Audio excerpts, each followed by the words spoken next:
Committee will come to order without objection. The chair is authorized to declare recess or adjournment of the committee at any time. Without objection, all members shall have 5 legislative days within which to submit additional materials to the chair for inclusion in the record. We will now proceed to the day's business. The chair will recognize himself for an opening statement. I believe that it was last quarter that the economy showed something that was less than subpar and less than anemic, and that was showing barely a pulse of 0.2% economic growth. Now, I don't want to read too much into one quarter's GDP growth, but regrettably, we still seem to be mired in the longest, slowest recovery in the post-war era. We still have millions and millions of our fellow countrymen, hard-working, moderate-income taxpayers who find themselves with stagnant to lower paychecks, with bank accounts that are less than before the great economic crisis. And they need more jobs, they need better jobs, and you can't have more and better jobs without more and better capital formation. So we have 13 bills that will be before us today, the vast majority of which, I think with the exception of 2, are all bipartisan. I think with the exception of 2, all were seen in the last Congress, and each and every one, I believe, passed either unanimously or with an overwhelming bipartisan vote. I hope that they will receive the same fate today. Time will tell. But we know that our small companies, our startups, continue to suffer, and that's why one bright note has been the Jobs Act. And even though, regrettably, the SEC has taken their sweet time about acting on the rulemaking, as those rules were promulgated, we saw increased IPO activity. We saw some increased startups, which is so vital because our entrepreneurial activity remains at a generational low. And it is our small businesses, we all know this, we know it anecdotally, we know it statistically, but it is our small businesses that continue to be the job engine in America. But regrettably, a lot of the regulatory scheme has been made for larger companies, larger financial companies, and put an undue burden on our smaller startups and our smaller companies. We must remember that the SEC, part of their mission, of their 3-part mission, is capital formation. And we should not, as a United States Congress, totally outsource that vital function of our economy to the SEC, because regrettably they have occasionally drugged their feet on this, and that is something that has been recognized on both sides of the aisle. Thus, a number of these provisions, almost all of which are quite modest. Some, I believe, are simply clarifications of drafting errors or oversights. And so to some extent, I think I would view a number of these bills as simply helping level the playing field between our larger companies and smaller companies, larger financial concerns and smaller financial concerns. So I'm hopeful. Most of these bills, again, were designed for bipartisan support. It certainly doesn't do everything I would like to see in the space of capital formation, but it remains our goal to try where we can to work on a bipartisan basis to try to get bills on the President's desk that he could sign. And I hope, again, that the anemic pace of entrepreneurial activity and capital formation for these startups remains a bipartisan concern that hopefully can be addressed this morning. I yield back the balance of my time and recognize the ranking member for an opening statement. Thank you, Mr. Chairman. Today, we consider a number of legislative proposals that attempt to help companies raise capital. Many of these measures have come before our committee previously. In the past, some of these proposals have been bipartisan, and I applaud my colleagues for accepting Democratic amendments that make improvements to them. However, some of these proposals make changes to the securities laws that may unintentionally reduce the transparency and investor protections that long have made our capital markets the envy of the world. I'm concerned that these changes may make it harder for investors, analysts, regulators, and the public to evaluate the investment potential of certain companies, and I'm cautious that if they are even willing to invest at all. Investors may respond to these bills by imposing a risk premium on our job creators that is far greater than any touted savings.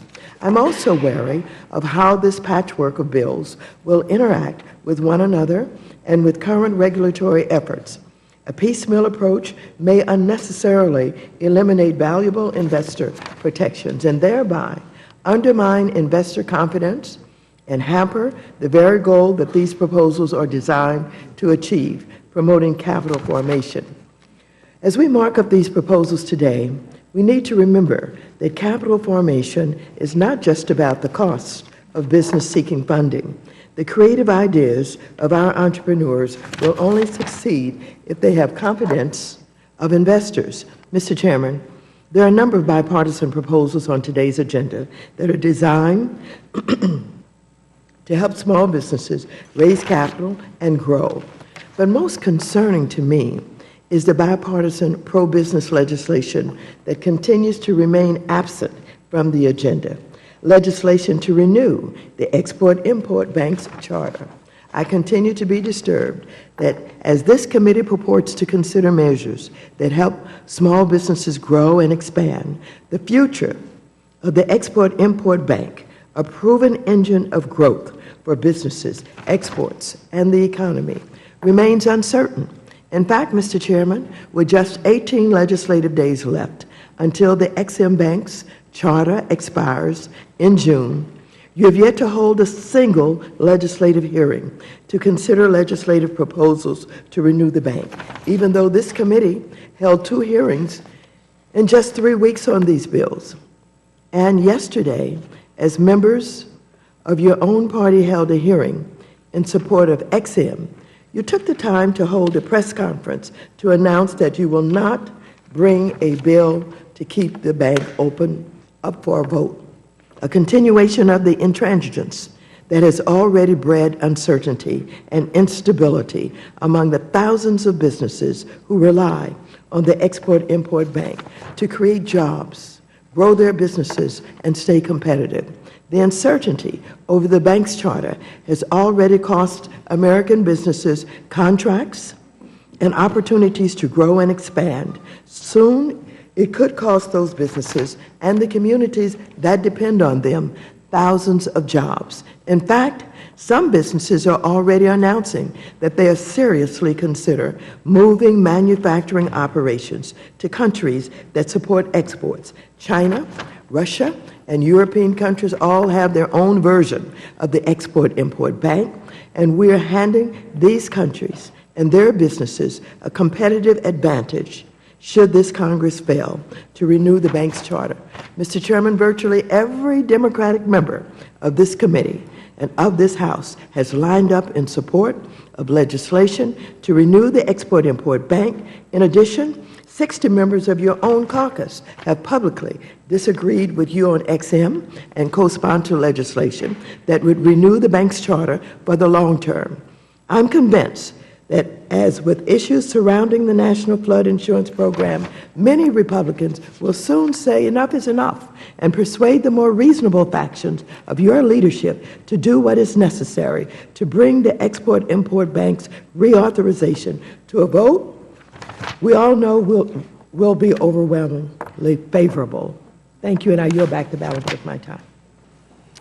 As permitted by the resolution to adopt rules of the Committee on Financial Services pursuant to Clause 2 of Rule 11 of the House of Representatives, which was adopted on January 14th, 2015, I offer a resolution to name a new Republican member to subcommittees of the committee and for other purposes. All members should have a copy of this resolution at their desk. The clerk will report the resolution. Resolution to name a new Republican member of the committee to subcommittees of the committee and for other purposes. Resolved that Mr. Emmer is named to the Subcommittee on Financial Institutions and Consumer Credit and the Subcommittee on Monetary Policy and Trade. Furthermore, that Mr. Posey is reassigned to the Subcommittee on Housing and Insurance from the Subcommittee on Monetary Policy and Trade. The chair recognizes himself. One, I want to take the opportunity to welcome our newest member of the committee, who a little bit counterintuitively is on this side of the aisle. It is a nice problem for my party to have. The gentleman hails from the 6th District of Minnesota. Tom Emmer does, which I assume receives a whole lot more snow than the 5th District of Texas. I've been informed that Tom and his wife Jackie are the proud parents of 7 children. I have been informed that he wanted 3, she wanted 4, so they compromised on 7. Hopefully that spirit of compromise will continue on in his service in the committee. Apparently he played collegiate hockey for the University of Alaska Fairbanks, although he does appear to still have all of his own teeth. I'm informed that he practiced law for 20 years. It is not prohibited to be an attorney to serve on this committee. Tom also previously served on the Minnesota House of Representatives. He also previously served as a radio host. Just what we needed, more people who like to talk on the committee. Otherwise, if all members would please give a welcome to Tom Emmer of the 6th District of Minnesota.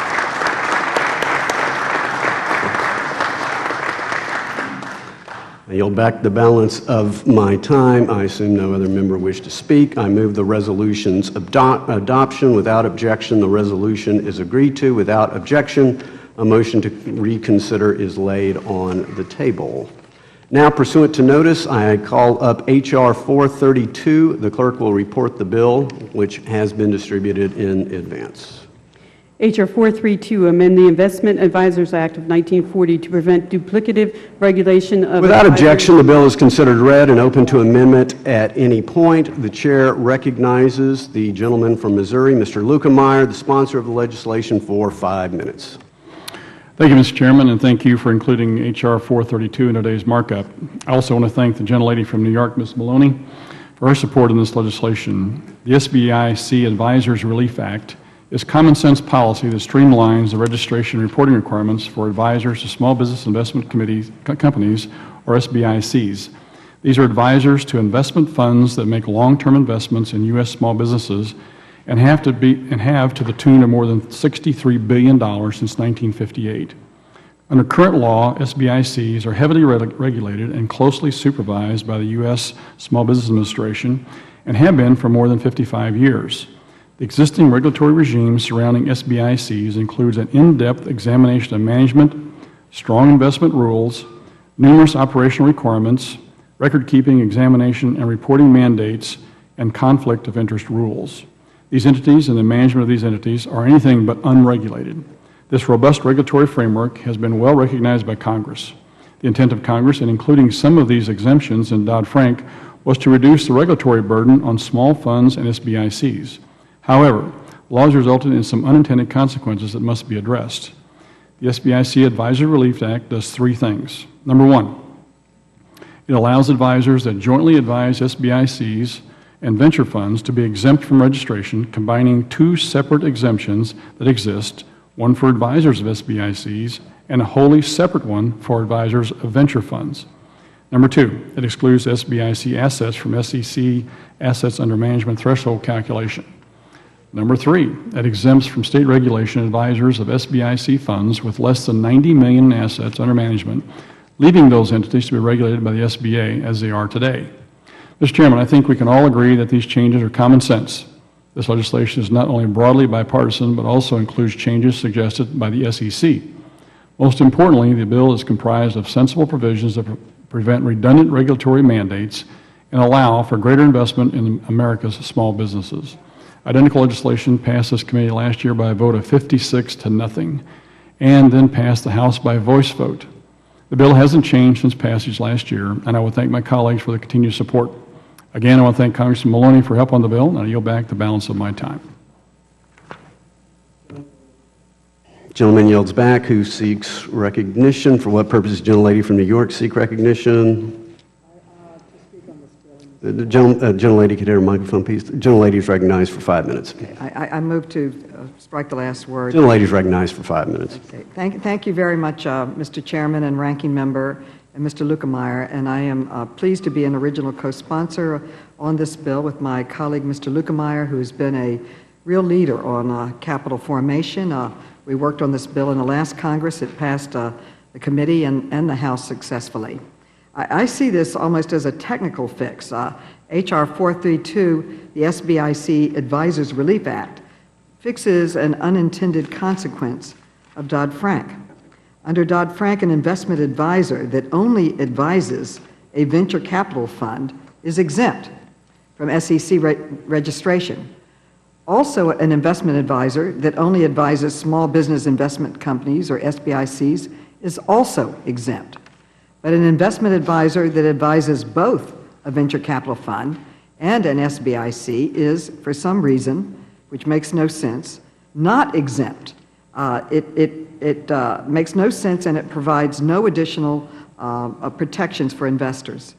Moreover, I would say it encourages investment advisors who may have experience advising successful venture capital funds, which are larger and more sophisticated, that have invested in mature enterprises, from bringing their experience to the smaller SBICs who want to invest in smaller startups because they want to avoid this requirement for registration. This ultimately restricts small businesses' access to much-needed investment capital. Our bill fixes this problem by clarifying that investment advisors that advise both venture capital and SBICs are also exempt from SEC registration. This fix does not pose any investor protection concerns because SBICs are already subject to strict oversight by the Small Business Administration, which supports SBICs by providing a guarantee on funds used by SBICs to invest in small businesses. The SBIC program has a long history of success and has provided early-stage financing for companies that have since grown to become worldwide icons, such as Apple, Intel, and Staples. I believe that this is a common-sense bill. It fixes a problem. It protects investors and would help smaller companies have more access to advisors. I think it's very important. I urge my colleagues to support it. And I yield back. Gentlelady yields back, who seeks recognition. Are there any amendments? There being no further discussion or amendments on the bill, the question now occurs on adoption and reporting the bill favorably to the House. Those in...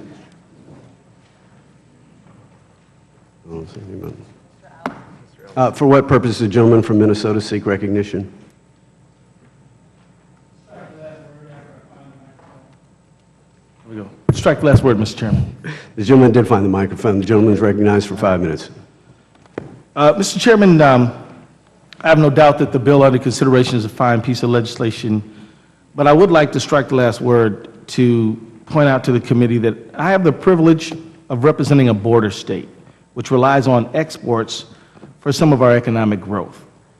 The Export-Import Bank has been important to the firms in our state. In my state, there are 171 total exporters participating with the Ex-Im Bank, and of those, 171, there are 114 who are small businesses, greater majority. My congressional district, the Export-Import Bank has enabled $229 million in exports. This export investment has reached 40 businesses and supported more than 3,777 jobs. Those firms include Fluidyne Engineering, Cargill Financial Solutions, Cargill Incorporated, Baypex International, Western Trading Group, Versailles, LRB Beckett Company, Sysfit, Scholar Company, Quantum Retail Technology. And let me tell you that about one of those firms, Fluidyne Engineering, Fluidyne depends on the Ex-Im Bank to invest about $7 to $10 million a year in trade in other nations. Fluidine has worked with the Ex-Im Bank for nearly 30 years. Their experience belies the argument that the Ex-Im Bank displaces private sector. Fluidine folks tell me that in time, they never found a private sector partner that would finance their experts of high-tech materials. And this is because they provide longer terms on their items, lending in years instead of the net worth of lending in years instead of the net 30, 60, 90 days of usual sales. Fluidine is concerned that its long-term viability is threatened if the Ex-Im Bank would end. And without the Ex-Im Bank, we would lose 30 to 40 jobs locally. And in addition to 30 or 40 jobs with subcontractors would be in jeopardy. There are 18 legislative days left and the Export-Im Bank's charter expires on June 30th. And this committee has yet to hold a single legislative hearing on markup this year on keeping this important job creator alive. This committee and this Congress must act. Reauthorizing the Export-Import Bank is a win for the American economy and for American workers and for American businesses. And that's why leading Democratic lawmakers have introduced legislation to renew, re-energize, and reform the bank, all without a cost to the taxpayer. Let's give workers and businesses some certainty. Let's make a reauthorization of the Export-Import Bank one of our top priorities. And with that, I yield back. Thank you, Mr. Chairman. Gentleman yields back. Chair recognizes himself for 5 minutes. So I understand the less than subtle message from my good friends on this side of the aisle. I hope each and every one will be in attendance at our Ex-Im hearing scheduled for the first week of June. There have been 2 hearings already that all members had the ability to attend. I would just ask my friends on the other side of the aisle, where was the great concern for jobs when they supported Obamacare, which according to the Congressional Budget Office is going to lead to 2.5 million fewer jobs in our economy? Where was the great concern at that point? H.R. 30, Save American Workers Act, which would repeal the 30-hour definition of the full-time employee of the Less Than Affordable Care Act, and replace it with a 40-hour definition, once again, for low-income Americans, for small businesses. This is costing an incredible amount of jobs in our economy. Where was the concern about jobs then? H.R. 351, the LNG Permitting and Certainty and Transparency Act. Very few Democrats supported that. Could have put 45,000 unemployed Americans back to work. Where was the concern about jobs there? The Keystone Pipeline, 42,100 jobs. Where was the gentleman's concern there? The EPA's ozone rule can reduce GDP by $140 billion and kill off 1.4 million jobs. Where was the concern of my friends on the other side of the aisle? And frankly, the list goes on. So on my side of the aisle, there is a principled debate that continues on whether or not the Export-Import Bank is indeed key to our trade. Oh, and speaking of trade, it appears that very few of my friends on the other side of the aisle care to support their own president for trade promotion authority. Where was the concern about jobs now? Apparently, you will very soon have the opportunity to put your vote where your rhetoric is. I look forward to seeing you support your president in that regard. So it's an issue that, again, deserves attention, has received 2 hearings in combination with oversight and government reform. We'll soon receive another hearing. But the concern about jobs for some of us on your side of the aisle just doesn't ring quite as strongly as it might when we look at your voting record and compare that to the newfound concern that we hear now. Otherwise, back to the business of getting vital capital to our small businesses and startups. I hope that this committee will pass the bill from the gentleman from Missouri. So, Who seeks recognition? For what purpose does the ranking member seek recognition? Mr. Chairman, I move to strike the last The word. gentlelady is recognized for 5 minutes. I'm once again pleased to support this bill related to small business capital formation. And again, I would like to draw attention to the dilemma that we find ourselves in with the Export-Import Bank threatened with non-reauthorization, and I am focusing on what happened yesterday. Yesterday, during a House Foreign Affairs subcommittee hearing on the importance of trade promotion institutions like the Export-Import Bank, members on both sides of the aisle expressed their strong support for the bank and the jobs that it supports and sustains all across the United States. As a matter of fact, Republican Congressman Joe Wilson of South Carolina talked about 3 companies in his district that share a common bond. They all produce parts for the Boeing 787 Dreamliner, which is currently built outside of Charleston, South Carolina, at a facility that now employs 8,000 people. Representative Wilson added, as we continue to debate reauthorization, I hope we can focus on the fact of jobs and that there are more than 60 competing international export credit agencies that undercut and destroy American jobs daily. In a perfect world, the Export-Import Bank would not be needed, but unfortunately, Mr. Chairman, we do not live in a perfect world, quote, unquote.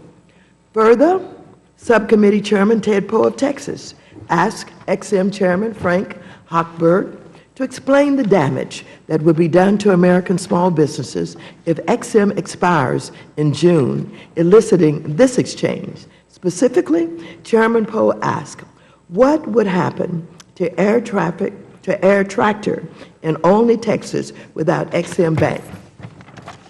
XM Bank Chairman Hochberg replied, well, Dave Egbert recently said, when Mr. Hochberg asked him, it's a matter of 68 jobs. That's the number of people likely to lose their positions at Air Tractor if the bank isn't reauthorized by June 30th, because right now, more than half their sales are export sales.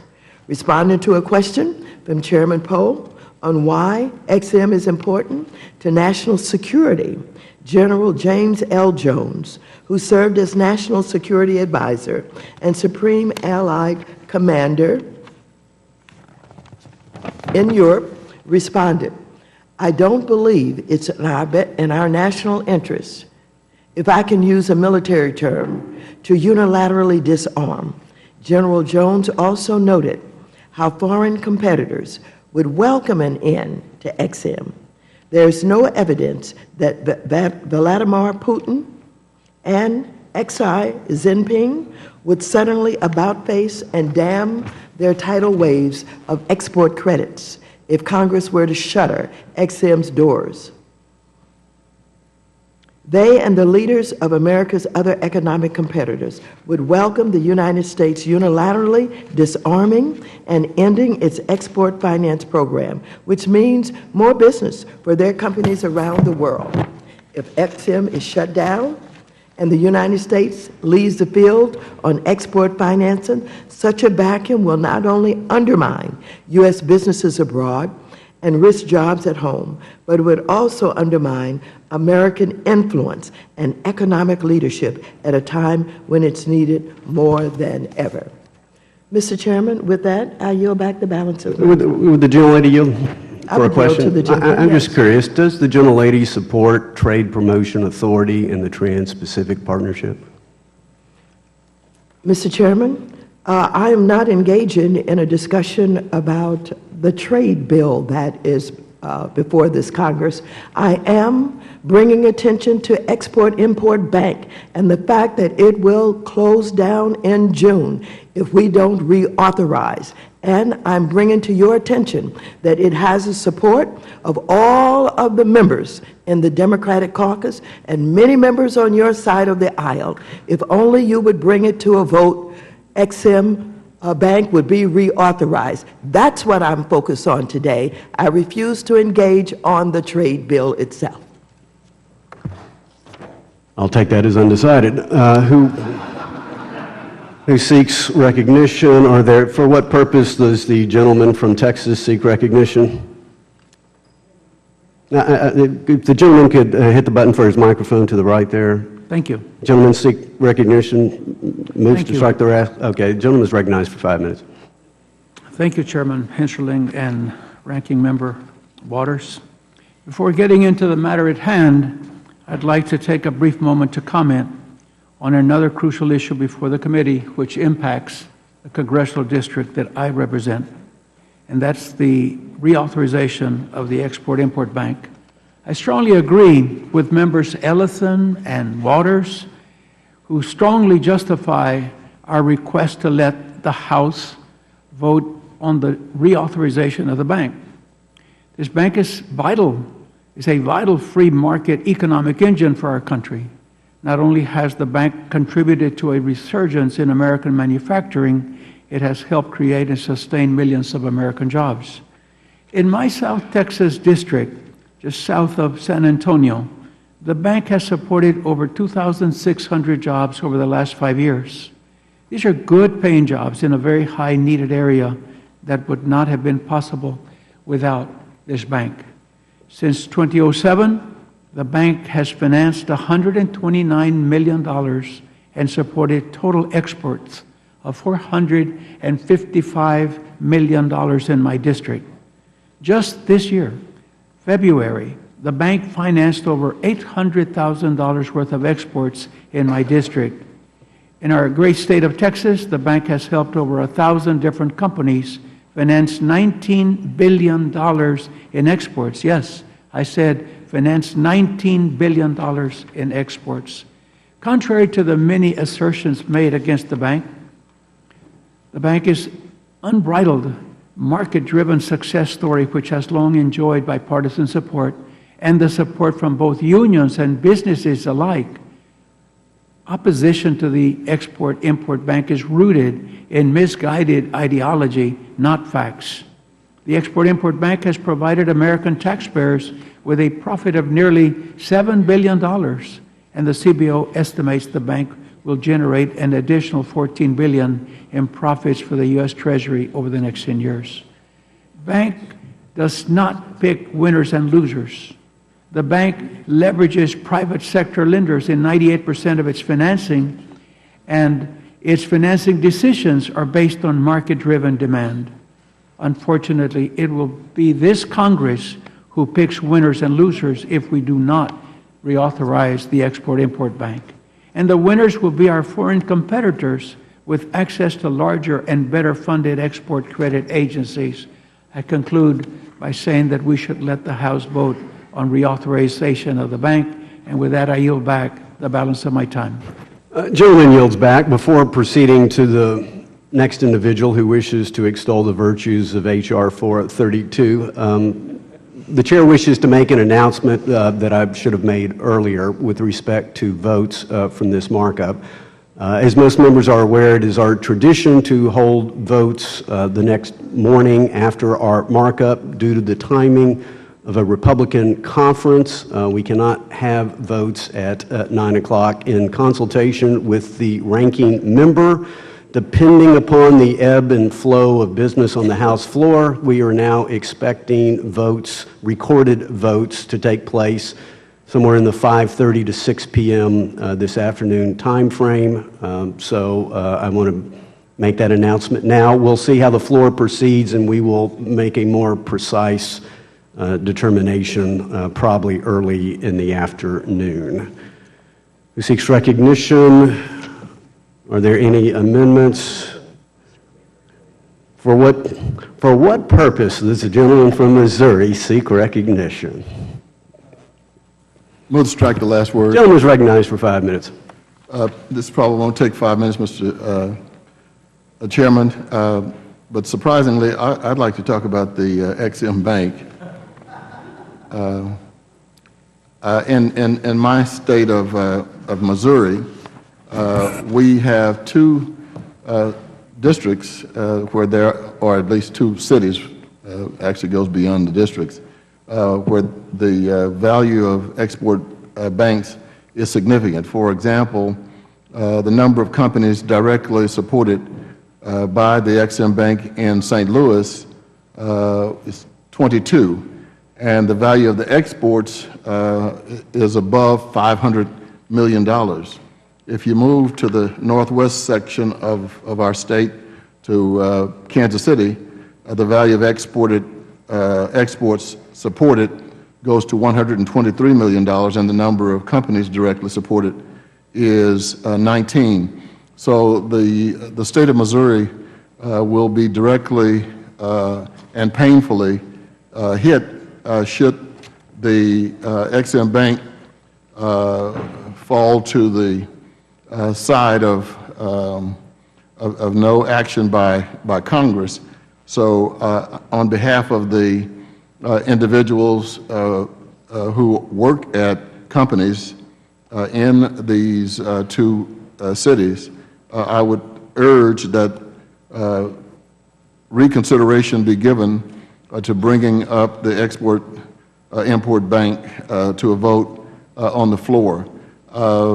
It is somewhat confusing, since the Export-Import Bank is not weighing down taxpayer dollars, that we would not bring this to a vote.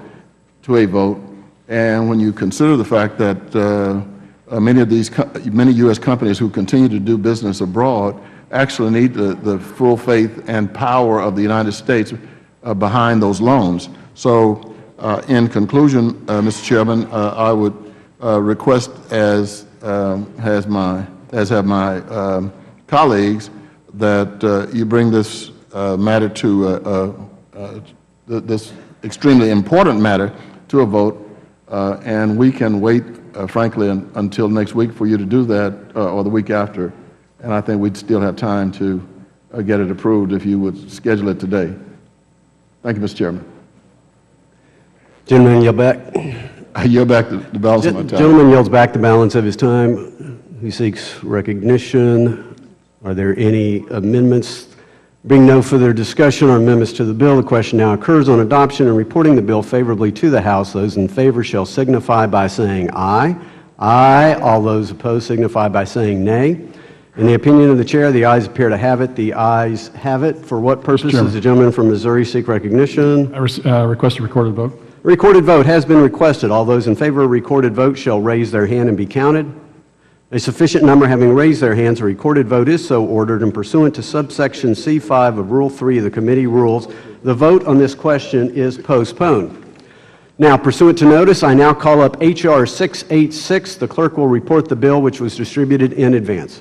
H.R. 686, to amend the Securities Exchange Act of 1934 to exempt from registration brokerage. Without objection, the bill is considered read and open to amendment at any point. The chair recognizes the gentleman from Michigan, Mr. Huizinga, sponsor the legislation for 5 minutes.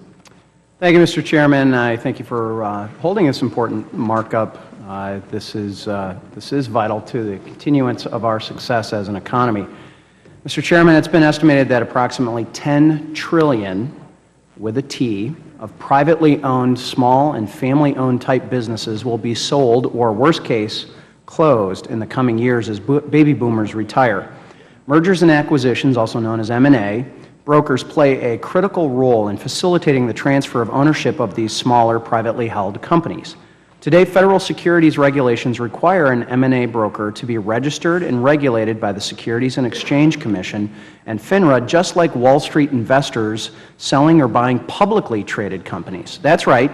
Anyone brokering the sale of a hometown business in your district must be federally registered and regulated as a securities broker-dealer, in addition to state law requirements, regardless of the size of the business or the sale transaction. Federal securities regulation was primarily designed to protect passive investors, in other words, people that are not actively engaged in the running of those businesses, and public securities markets.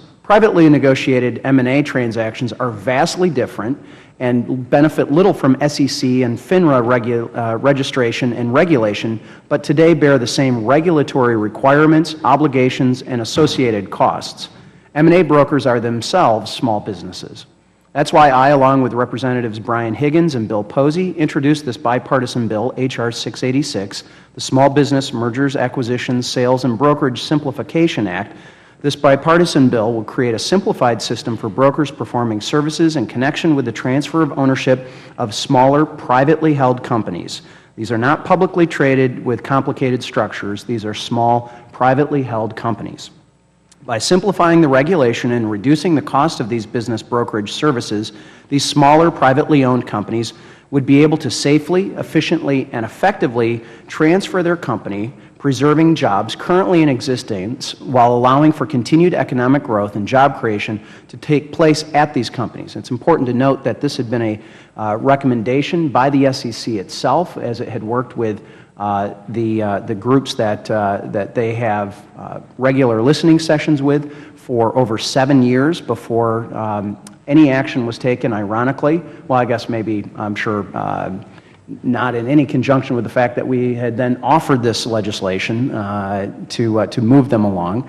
But nonetheless, in today's highly charged political environment, it's nice to show the American people that positive, effective initiatives can be considered and passed with strong bipartisan support. In fact, last Congress, this important legislation overwhelmingly passed the Financial Services Committee by a bipartisan vote of 57-0, and the full House of Representatives by a vote of 422-0. It's legislation like H.R. 686 that demonstrates Congress can act in a bipartisan manner to positively impact the lives of Americans. I urge swift consideration and passage of H.R. 686. And with that, I yield back. Gentleman yields back. For what purpose does the ranking member seek recognition? I move to strike the last word. Gentlelady is recognized for 5 minutes. Thank you. Mr. Chairman and members, last Congress, when we considered this bill, it was acknowledged that it was meant to spur action by the SEC to finalize its no-action letter to exempt certain merger and acquisition brokers from registration. 2 weeks after that bill passed the House floor, the SEC issued its relief. And yet, here we are again trying to pass that bill once more. If the concern is that the SEC might decide to retract its no-action letter, something the SEC very rarely has done, then why are we not trying to codify the relief provided? H.R. 686 includes 2 of the protections included in the SEC's letter, but for some reason has not been updated to include the other 8. For example, why doesn't this bill prohibit bad actors from benefiting from this exemption? Do we really want to encourage persons who were expelled from the registered broker-dealer space to swindle our small businesses? Similarly, why are we allowing M&A brokers to merge public shell companies? What small business wants to merge with a shell? In its no-action relief, the SEC also reasonably required an M&A broker that is representing both parties of the transaction to obtain the consent of both parties to that conflict of interest. After all, in many states, including California, buyers' consent for real estate agents to represent both sides of a deal is required. So why not for the M&A transactions? For many small businesses, the decision to sell their enterprise represents the culmination of years of effort and sweat. We should not be enabling swindlers to siphon off any of those hard-earned returns. I hope the chairman and sponsor will be supportive of amendments to clarify that this is not the intent of the bill. So I thank you, Mr. Chairman, and I yield back the balance of my time. Gentlelady yields back. For what purpose does the gentleman from Oklahoma seek recognition? Mr. Chairman, I ask to strike the last word. Gentleman is recognized for 5 minutes. Thank you, Mr. Chairman. I'm pleased to support H.R. 686, the Small Business Mergers and Acquisition, Sales, and Brokerage Simplification Act. This is truly a common-sense, small business bill that promotes economic development, job creation, provides important regulatory relief. We currently have a one-size-fits-all approach to registration of those who are involved in mergers and acquisition transactions. There is, however, a fundamental difference between Wall Street mergers and acquisitions and those that occur on Main Street.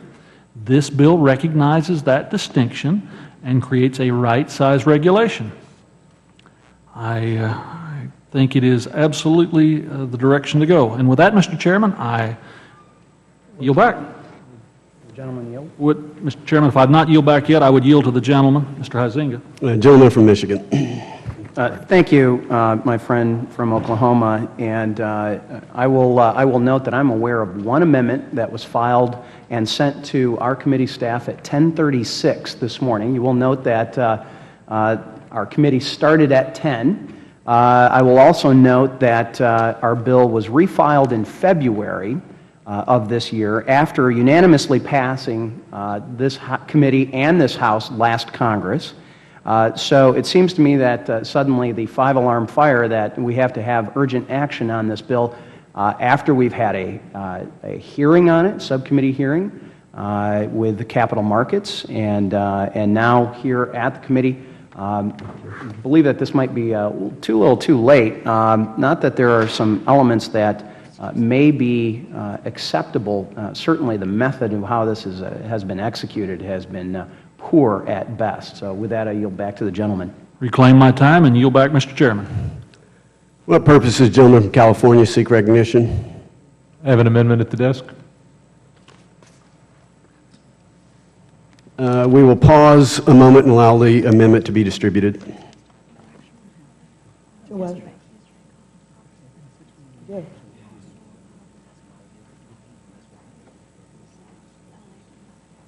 Mr. Chairman, would you like me to entertain the committee by talking about the glories of the Ex-Im Bank while the amendment is being distributed? It's your time. If you wish to eat it up in such a fashion, I'd be happy to yield to the gentleman from California. On the I'm sorry. We have to report the amendment first. Okay. So we'll all wait with bated breath for the gentleman's comments.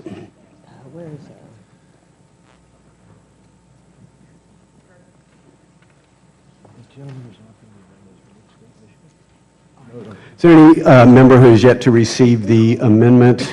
If not, the clerk will report the amendment. Beneficiaries of export imports, because once their names go into the public. Amendment offered by Mr. Sherman, page 3, after line 2, insert the following, and redesignate subsequent provisions accordingly. Without objection, the reading of the amendment is dispensed with. The gentleman is now recognized for 5 minutes, theoretically, to speak on his amendment. And actually, it's mostly to speak on the amendment and the same theme, which is I want to commend the chairman for the usually open approach that we have to all the bills, how we try to have this committee work its will, and I will simply implore the chairman to bring up the Ex-Im Bank for the committee to work its will.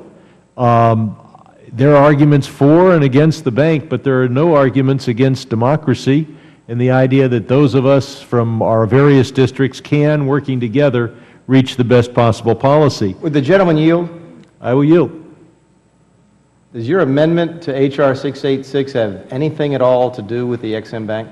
No, it doesn't. I was about to explain the wonderful bridge to the next comment, which is that the open approach that we've taken in this committee is one that I take seriously, and I take seriously the criticism in advance of my presentation of this amendment of the gentleman from Michigan, who says that I have it was provided to the committee just a short time ago.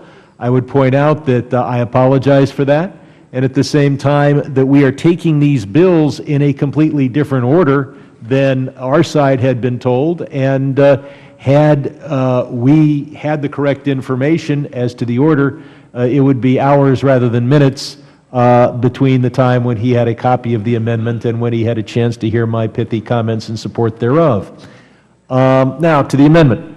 This amendment would add several protections included in the SEC's no action letter, including prohibiting bad actors, shell companies, and also requiring an M&A broker to obtain the consent of both parties if he's representing both parties. And this amendment builds on the comments of the ranking member. Last Congress, we considered a bill similar to this bill. We were effectively putting pressure on the SEC to finalize a no-action letter to provide relief to the M&A community, and believe it or not, our efforts worked. In January of 2014, the SEC issued the letter.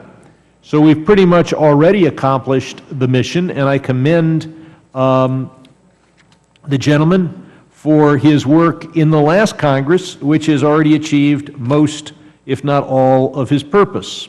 Now we're back again to pass this bill, and I do think it makes sense to pass this bill to be able to show the M&A community that there is no chance that this no-action letter will be withdrawn and no chance that the SEC will go back on its present policy, a policy that reflects the work of this committee over in the last Congress.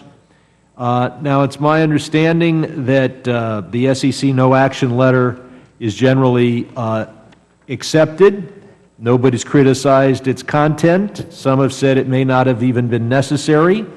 Some have said it might be good to codify it so that the no-action letter couldn't be withdrawn. But I've never heard anybody say that they're displeased that the SEC prohibited bad actors from being merger and acquisition brokers. And yet this bill omits some of those key details in the SEC's no-action letter. And that's why this amendment tailors the bill to fit that current policy. Will the gentleman yield? I will yield. Real briefly, I can tell you one of my purposes for introducing the exact same bill as last time was to remove any threshold or barrier of objection after it had passed unanimously last time.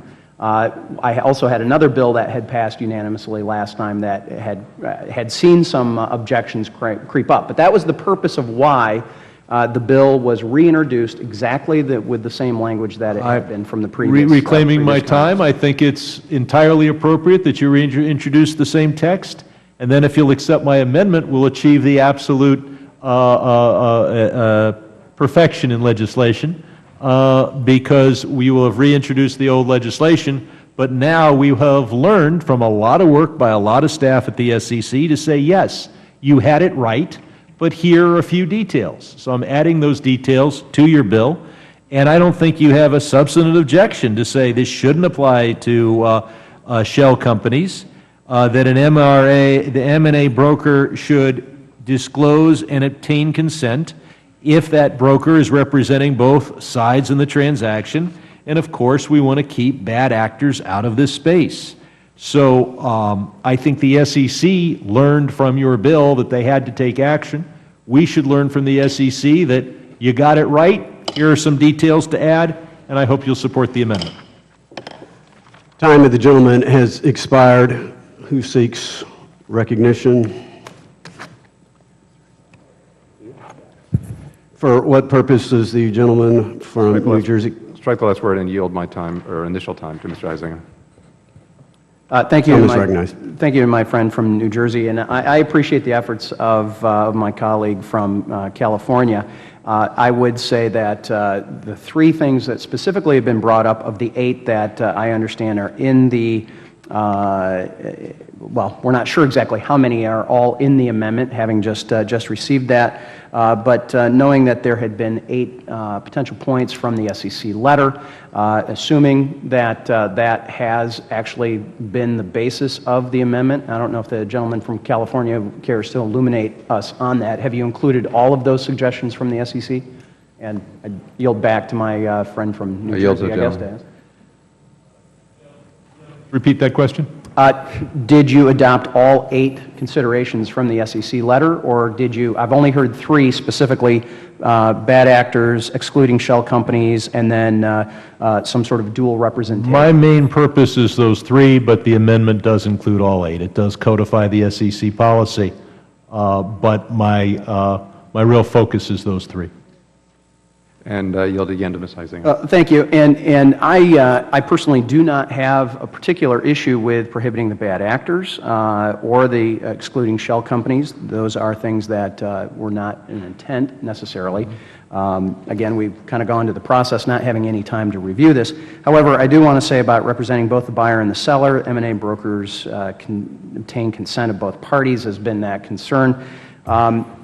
That would be a very unusual transaction scenario. I'm a former licensed realtor. State real estate licensing law typically regulate dual agency agreements, and a vast majority of any of these M&A transactions involved either owned or leased real estate. Typically, real estate licensing is required to do these. So it would seem to me a bit redundant. We'd like to look at that a bit more. Mr. Gentleman, reclaiming my time, if I may recommend to the gentleman, because you seem to be close to on some of the points, but also that we are only seeing this at the first moment here, my recommendation to the sponsor is to go forward with your bill as it passed unanimously out of committee and out off the floor last time, and I would make a recommendation that you two work on this particular language, because I think it could be potentially strengthened before it gets to the floor. And I yield to the gentleman for his consideration. Well, I appreciate. If the gentleman will yield, I'd prefer to work with you. Not my time to yield, but I'll ask the gentleman from New Jersey to yield. I'll yield to the sponsor. Okay. Well, first, I just was trying to save everybody from an export-import discussion, but I would certainly be interested in doing that. I do have comments on each one of those points that we don't necessarily need to go into at this point, but I would certainly take the advice of my slightly senior and very wise colleague from New Jersey in moving forward on that. And with that, I yield back to the gentleman from New Jersey. If the gentleman from New Jersey would yield. Well, my position on the sponsor has changed with regard to the senior comment, but I'm not sure how he meant that, but I yield to the gentleman from California. Yeah, I would prefer to work with the gentleman from Michigan from now until the votes tomorrow. I think we could work out a version of the amendment so that when we send the bill, so that when we ask members to vote on the bill, it reflects bipartisan input.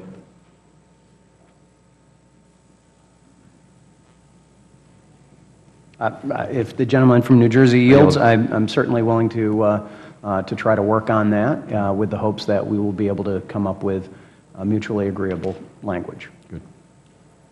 I yield back to the chairman. If you yield to the chairman will take your last minute then. I would point out again to all members, perhaps I should have boilerplate language written here, but amendments will receive far greater serious consideration if they're not given to the majority at the last moment. The gentleman has every right to hand in his amendment with no notice whatsoever. I would point out that the matter of which the gentleman from Michigan is presenting has been out for 18 months. I'm not sure we've yet had 18 minutes to read the amendment from the gentleman from California. With respect to freshmen, I know they've at least had 4 calendar days and 2 business days to look at the gentleman from Michigan's matter. On our side of the aisle, we actually like to read and study a bill before we vote on it. That's not always possible when amendments are handed in the last second. Again, it is the gentleman's right to do it, but I don't think that the process necessarily lends itself to a good end result. Will the chairman yield? It was the gentleman from New Jersey's time. His time has expired. Who seeks recognition? The gentleman's already spoken on his amendment. Maybe we can find somebody on his side of the aisle. For what purpose does the ranking member seek recognition? I move to strike the last word. Gentlelady's recognized for 5 minutes. I yield to the gentleman from California, Mr. Chairman. 2 points. First, again, if these bills had been called up in the right order, the majority would have hours rather than minutes. That is not a good standard. But the gentleman yield on that point, because we on the majority side are totally unaware of what you speak. The order in which we believe information was handed to the minority side is exactly the order in which we are taking these in, so I don't know where the confusion we were given is the bills in a different order. I don't know what the confusion was. In any case, I certainly would have preferred to submit this amendment days in advance of this markup. As to the substantive comments of the gentleman from Michigan, obviously we want to keep bad actors out. We don't want shell companies involved. As to the simple step of getting written consent, if you represent both parties, yes, indeed, that is required where real estate's involved in many states. Why? Because that's good policy. And you as a real estate broker, and the many real estate brokers I would work with, wouldn't dream of representing both parties without having something in the file, getting their consent to represent both parties. But there are states where that is not a requirement. More importantly, there are businesses that don't own real estate. And since it is good policy when a real estate agent represents both parties to get the written consent of both parties to do so, it is also good policy to apply that to M&A brokers, regardless of which state they're in, and regardless and especially when the transaction does not involve real estate. It is not an undue burden on an M&A broker who has the great joy of representing both parties and perhaps maximizing commission in some cases to get one extra piece of paper where he says, look, I'm representing both parties here and both parties consent. So I'm hoping to persuade you to agree to that element of the amendment. I'll yield to the gentleman from Michigan. Thank you. Time to ask the gentlelady from California. Yes, I'm hoping that the gentlelady from California will yield to the gentleman from Michigan for 30 seconds. Thank you. And I do appreciate the gentleman from California realizing that it was more than just a necessary pressure that was the intent of the bill. We do need to codify this, and we have seen no action letters revoked. Certainly, no action letters do not have the weight of law on any administration or any regulator or anybody else. And I think if we see ourselves clear to move forward and clarify this, this is an excellent way of doing that. So with that, I yield back. And I yield back to the gentlelady from California, who may want to yield back. I yield back the balance of the time. Gentlelady yields back. Who seeks recognition? Are there any amendments to the amendment?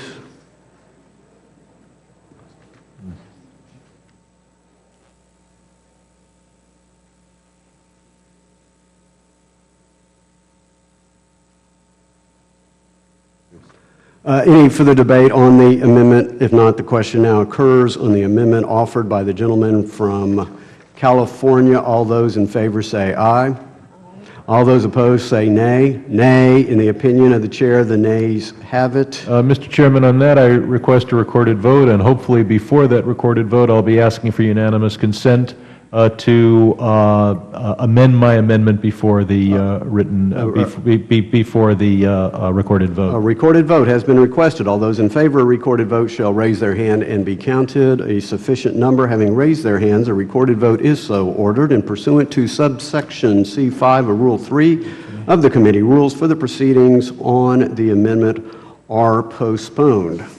Are there any further amendments? There being no further amendments, recorded votes on the pending amendments have been postponed. Once those votes are taken, the committee will immediately consider the motion to report the measure. I now call up H.R. 1334. The clerk will report the bill which has been distributed in advance. H.R. 1334, to amend the Securities Exchange Act of 1934 to make... Without objection, the bill is considered read and open to amendment at any point. The chair recognizes the gentleman from Connecticut, Mr. Himes, the sponsor of the legislation, for 5 minutes.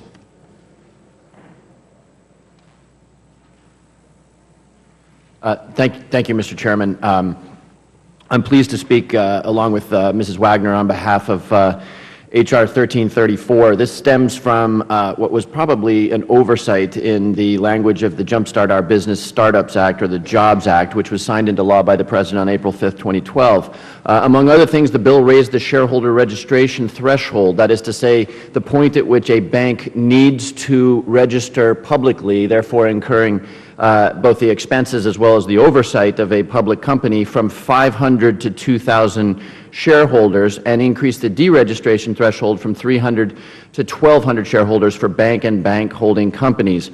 Unfortunately, the Jobs Act did not explicitly extend this threshold to savings and loan holding companies. I don't think it was ever the intention of Congress to treat savings and loans holding companies differently from bank and bank holding companies. This bill ensures that all of these entities will operate under the same rules.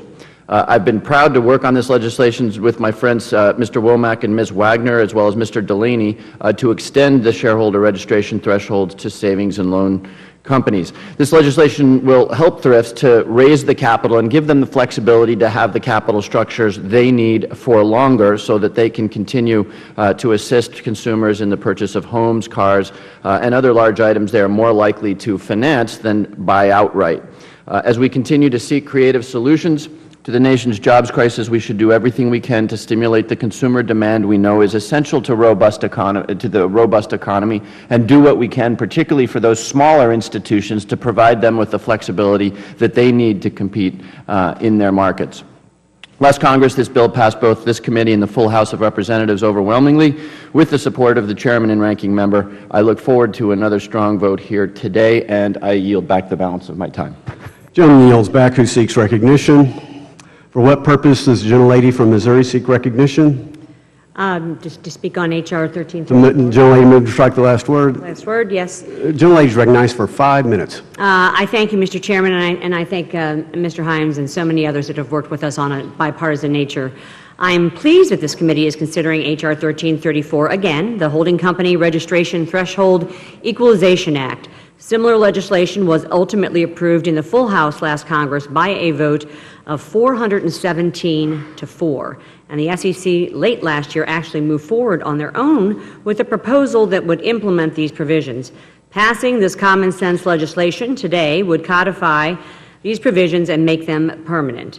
The Jobs Act has been an extraordinary impact, had an extraordinary impact on lifting regulatory and compliance burdens off of small lenders, allowing these institutions to raise more capital and thereby increase lending in their communities. Specifically, Title VI was an important provision that raised registration thresholds with the SEC for community banks, but unfortunately, savings and loans holding companies have not been able to take advantage of this flexibility.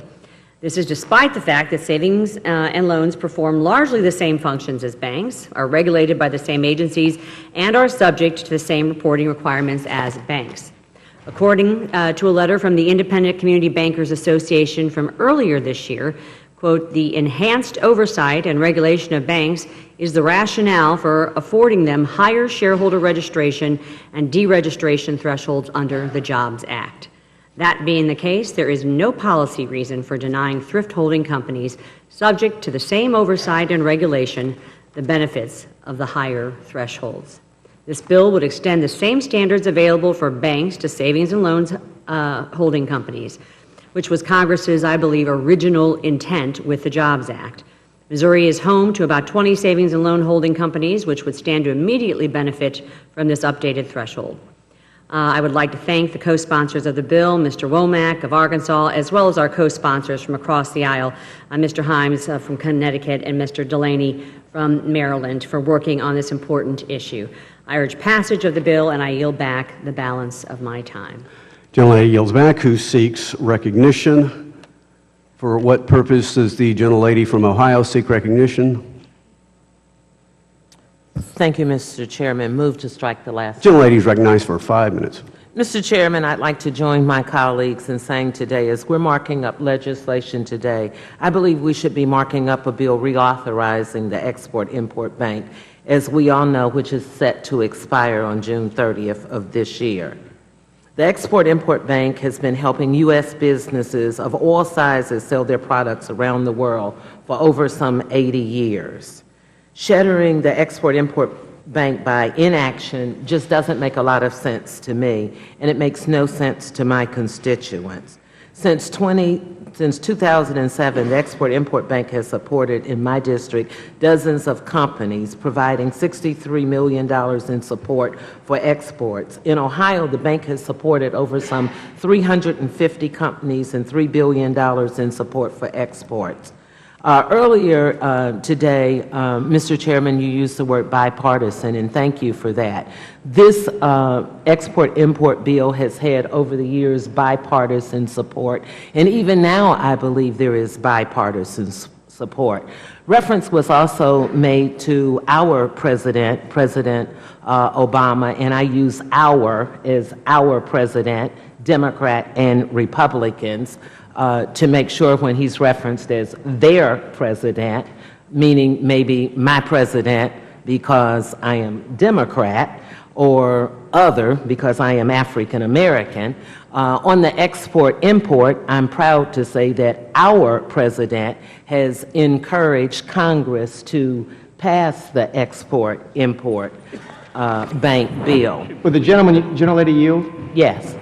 The gentlelady is aware that there's also bipartisan, and has been in the past, opposition to the Export-Import Bank, correct? I am aware. I'm also aware that more than 330 people, when I got here in 2012, supported it. I'm also aware of, in the year prior to that, it had overwhelmingly bipartisan support. Was the gentlelady, thank you for the agreeing to continue to yield your time, was the gentlelady aware that the ranking member has often been against the Export-Import Bank? I am aware that we have probably had people of different opinions, but I'm talking about where we are in today. I'm sure if we look at all of our histories, we may have been in one position or another. But I'm talking about currently where we are and what we should be doing today. I thank the lady for her time. You're quite welcome. Now back to my constituents. My constituents and a majority of Americans support reauthorizing the Export-Import Bank and want congressional action to ensure that it remains open to continue to invest American companies. Let me just lastly say that we often talk about supporting our constituents and responding to our constituents. Well, I received a letter from my constituent, and in it he writes, Ex-Im Bank is important to companies like mine to have access to the critical support that we rely on to sell our goods overseas. Without it, our work and some United States jobs may go with it as companies from China and Russia win the business instead. He closes the letter candidly by saying, cutting the Ex-Im Bank is the last thing you should do. Congress should be looking to improve agencies like this, not cut them. Mr. Chairman, I seek unanimous consent to have this letter placed into the record. Without objection. Thank you, and I yield back. Would the gentlelady yield? Yes. One, the gentlelady used the phrase "their president." I'm not sure where the gentlelady came up with that phrase. I don't think I can answer personally. Yes.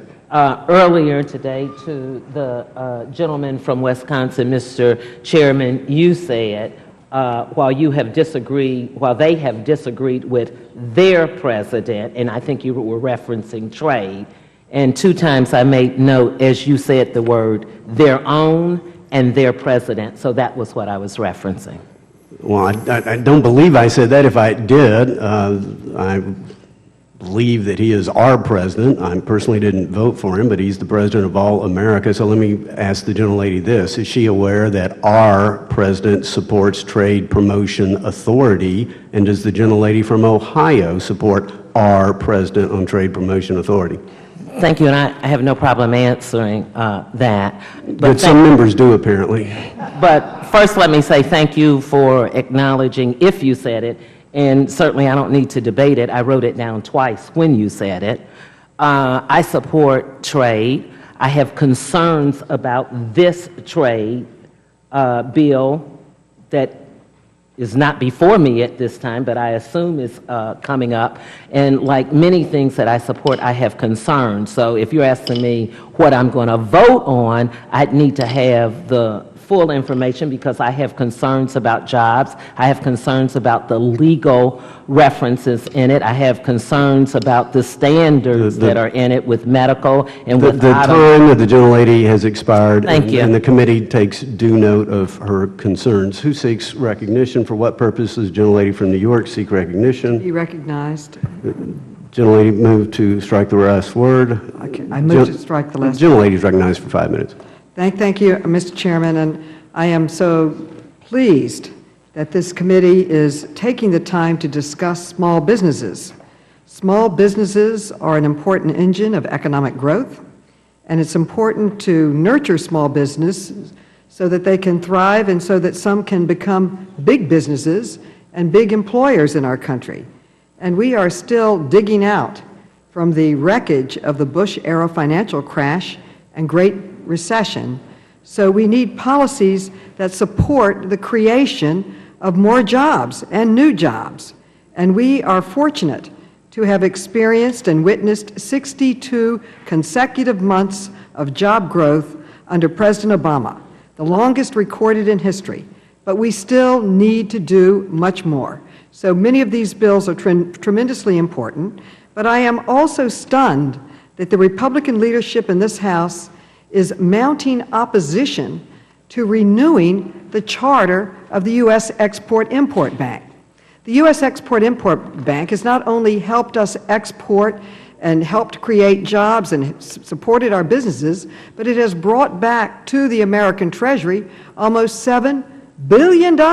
It makes money over the past 2 decades. It's a moneymaker. It's a win-win. The Ex-Im Bank is a critical tool for supporting sales of U.S. goods abroad. In 2014, the bank's work is estimated to have sustained 164,000 export-related jobs in our country. And in my home city of New York, between 2012 and 2014, the Export-Import Bank supported exports in excess of $1.1 billion for companies that are located throughout the 5 boroughs. Small businesses and family-owned companies are exporting items ranging from the newest cell phones to replacement parts for automobiles and airplanes. And we're really only just begun. 95% of the world's potential customers for U.S. company goods live outside of the United States of America. Killing the Ex-Im Bank by refusing to extend its charter will cost American jobs. Now, critics can't claim to be concerned about the cost of the Ex-Im Bank because it, in fact, is self-sustaining. It makes money, and killing the bank won't save one taxpayer dime. The efforts to shut the Ex-Im Bank isn't about budgets or businesses or jobs. It's about ideological purity. The purists claim that the Ex-Im Bank, quote, distorts the market, end quote. But this is nonsense.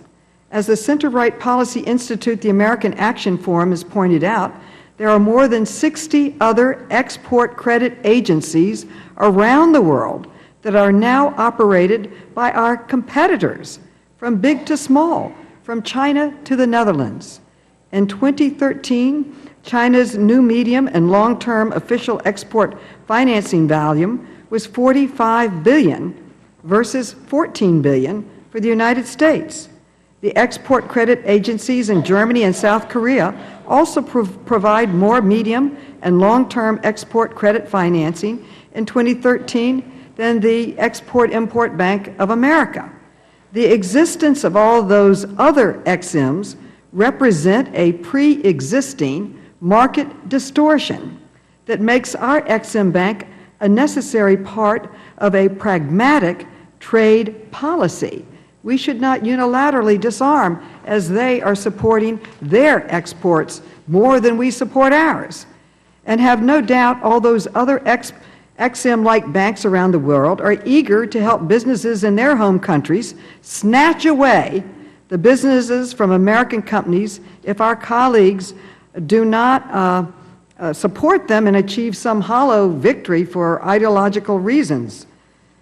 There are only 18 legislative days left before the Ex-Im Bank expires. Meanwhile, this House has done nothing. Let's be clear. Failing to renew the bank's charter would hurt American businesses and cost American jobs. Jobs in my home state and in the states, I would say, of every member of this committee and every member of Congress. So I would like to join the ranking member in asking for a hearing on the Ex-Im Bank. As Edmund Burke said, there is no issue that is so controversial that it cannot be debated. Let's have a debate. Let's have the witnesses. Let's weigh the facts. And let's vote for what is good for American jobs, American business, and American strength. Time of the gentlelady has expired. Thank you. Who seeks recognition? For what purposes ranking members seek recognition? I move to strike the last word. Gentlelady is recognized for 5 minutes. Thank you, Mr. Chairman. I support this legislation. I understand that the SEC has, under its own authority, proposed to extend the Jobs Act provision to SNLs. So it was not necessary, but it can do no harm by basically codifying in law the action that was already taken by the SEC. But what I'd like to talk about at this moment is, as I have worked to try and convince the members on the opposite side of the aisle to support the reauthorization of the Ex-Im Bank, and I've never understood why there was such opposition or resistance to support of the Ex-Im Bank. I decided that perhaps the members on the opposite side of the aisle didn't have companies that benefit from the Export-Import Bank, and perhaps it was only Democrats who had companies in their district that benefited from the Export-Import Bank. So I decided to take a look at all of the districts. And I'm sorry that Mr. Huizenga is not here because he is the chair of the Monetary Policy and Trade Subcommittee, and perhaps should have been the one to call a subcommittee hearing on this issue for reauthorization.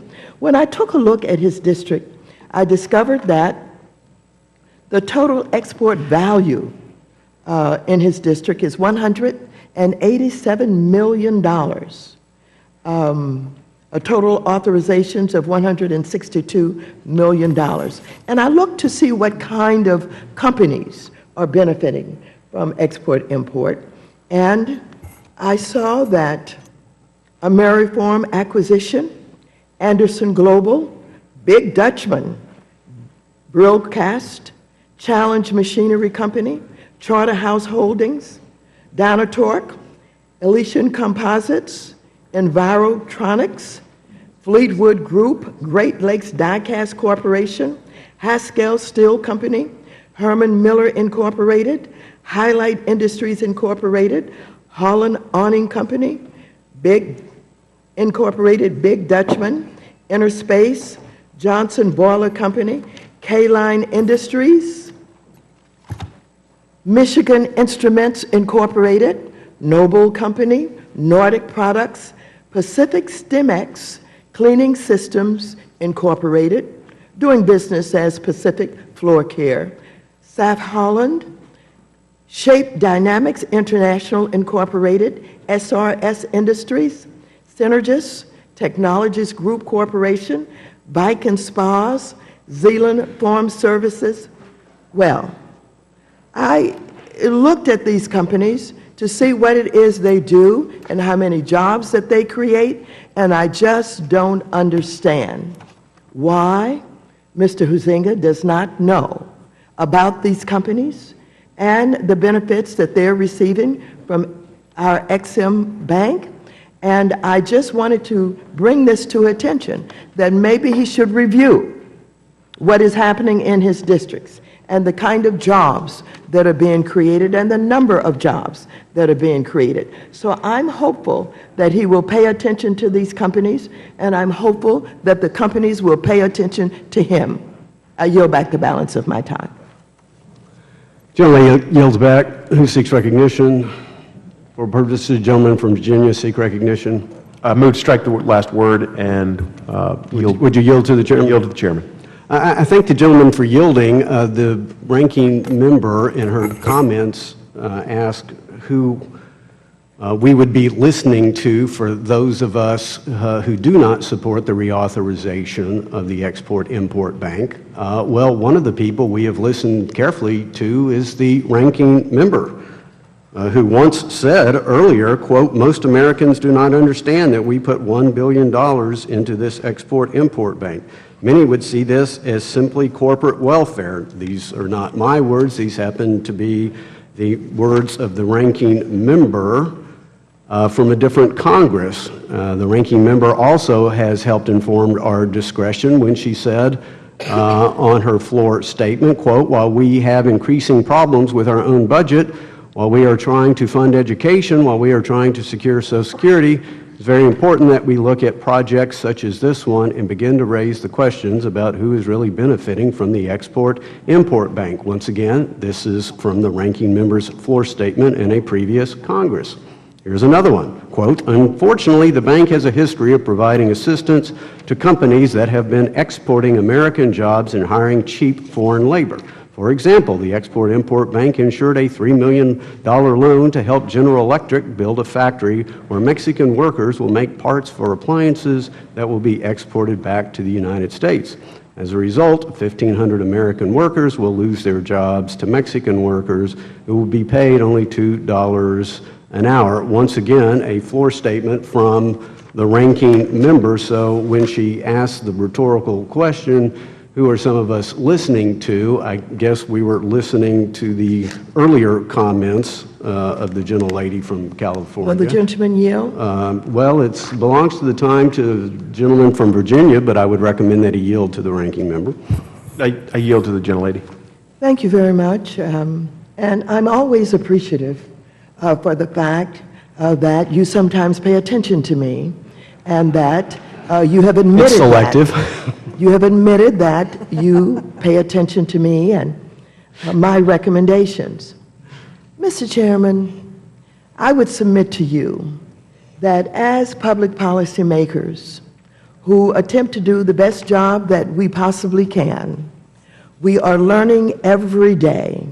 And while you attempt to demonize because positions are modified, I do not think that is wise, because it is not wise for people who learn and who grow and who have information available to them that would cause them to change direction, that somehow that is something that should not be done.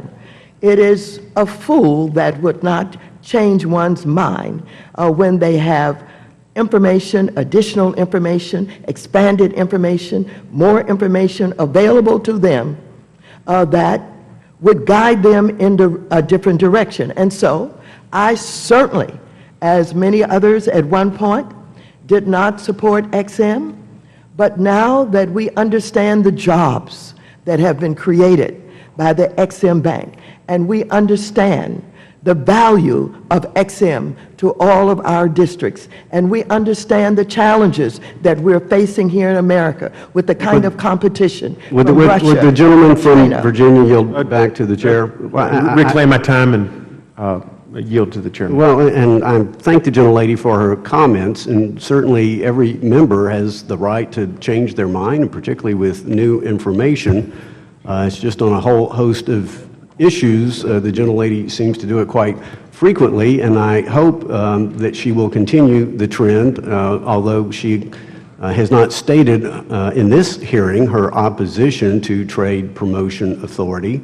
Again, there's going to be an opportunity for members to put their vote where their rhetoric is. I look forward to her learning new things about Trade Promotion Authority, and she can certainly learn them from our president, who is a great advocate of Trade Promotion Authority and what he's attempting to do on the Trans-Pacific Partnership. So for members, there appears to be bipartisan support as well for Trade Promotion Authority. I'm not sure I'm seeing much of it in this hearing room on this side of the aisle at the moment, but I certainly look forward to those who have further comments on the bank. Well, it belongs You know, you got 5 seconds, so I don't think it's going to work out, but I bet you somebody on your time will seek recognition. The time of the gentleman from Virginia has expired. Who seeks recognition?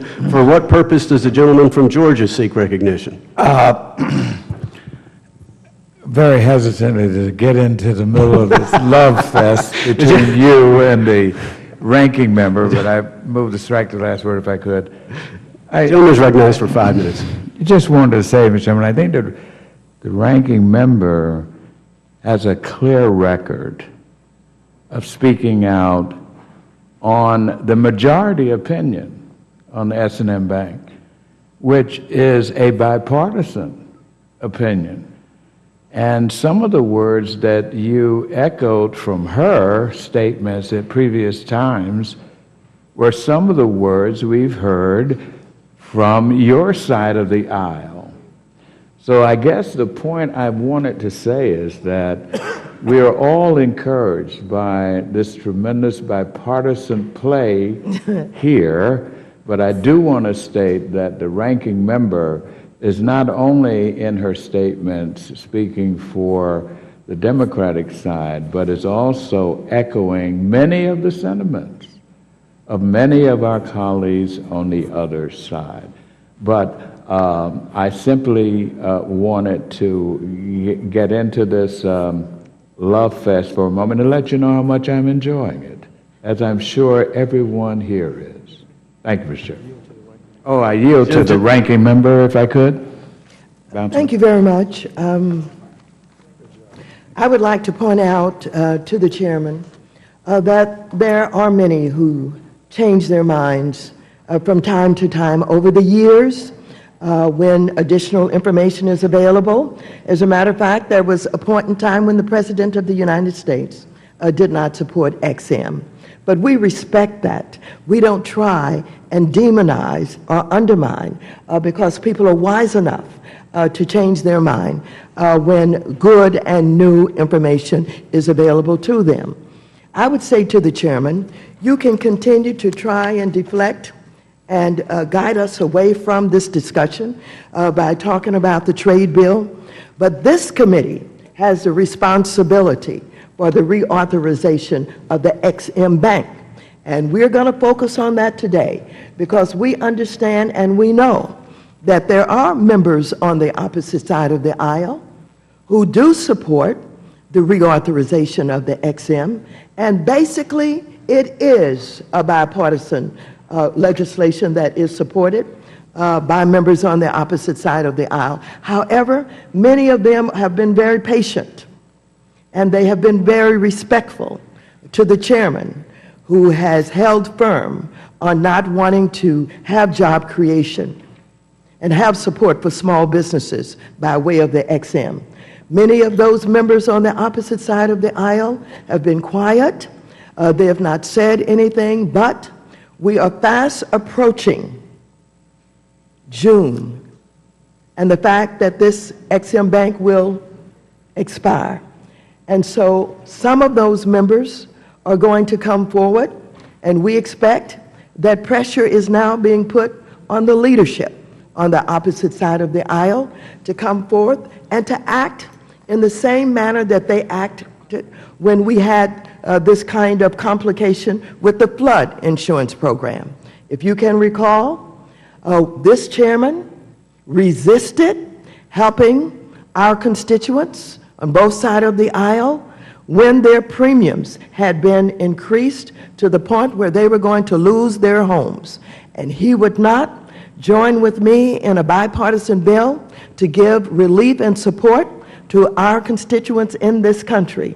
And so the leadership had to step in, and they had to literally take away from the chairman of this committee his authority because he was recalcitrant. He did not in any way respect the members on his side of the aisle who were urging him to deal with us on the National Flood Insurance Program.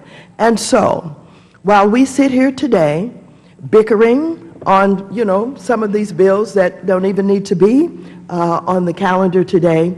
I'm going to continue to focus on the reauthorization of the EXIM Bank. I'm going to continue to tell Americans that it will expire by the end of June if we don't reauthorize. I'm going to continue to point out those companies that are beneficiaries of the EXIM Bank. I'm going to continue to talk about the small businesses that benefit. I'm going to continue to talk about jobs, jobs, jobs. We all say that we're interested and care about job creation. Put your money where your mouth is and support the EXIM Bank reauthorization. I yield back the balance of my time.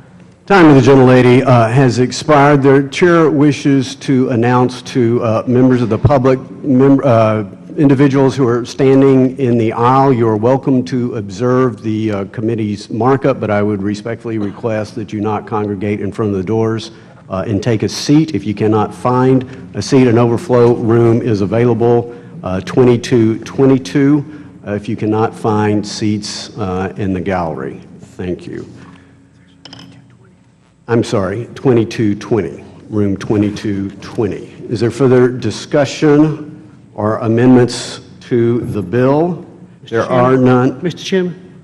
For what purpose is the gentleman from Massachusetts? The gentleman is recognized for 5 minutes. Mr. Chairman, I hope everybody's been enjoying the last few minutes because I was comfortably working in my office doing very important work. One of the things I was doing was checking votes on disaster relief. Who voted for disaster relief in Katrina, and who switched their vote and voted against disaster relief in Sandy. I was looking at who had been consistent, who had been inconsistent, who had changed their mind, and who had not.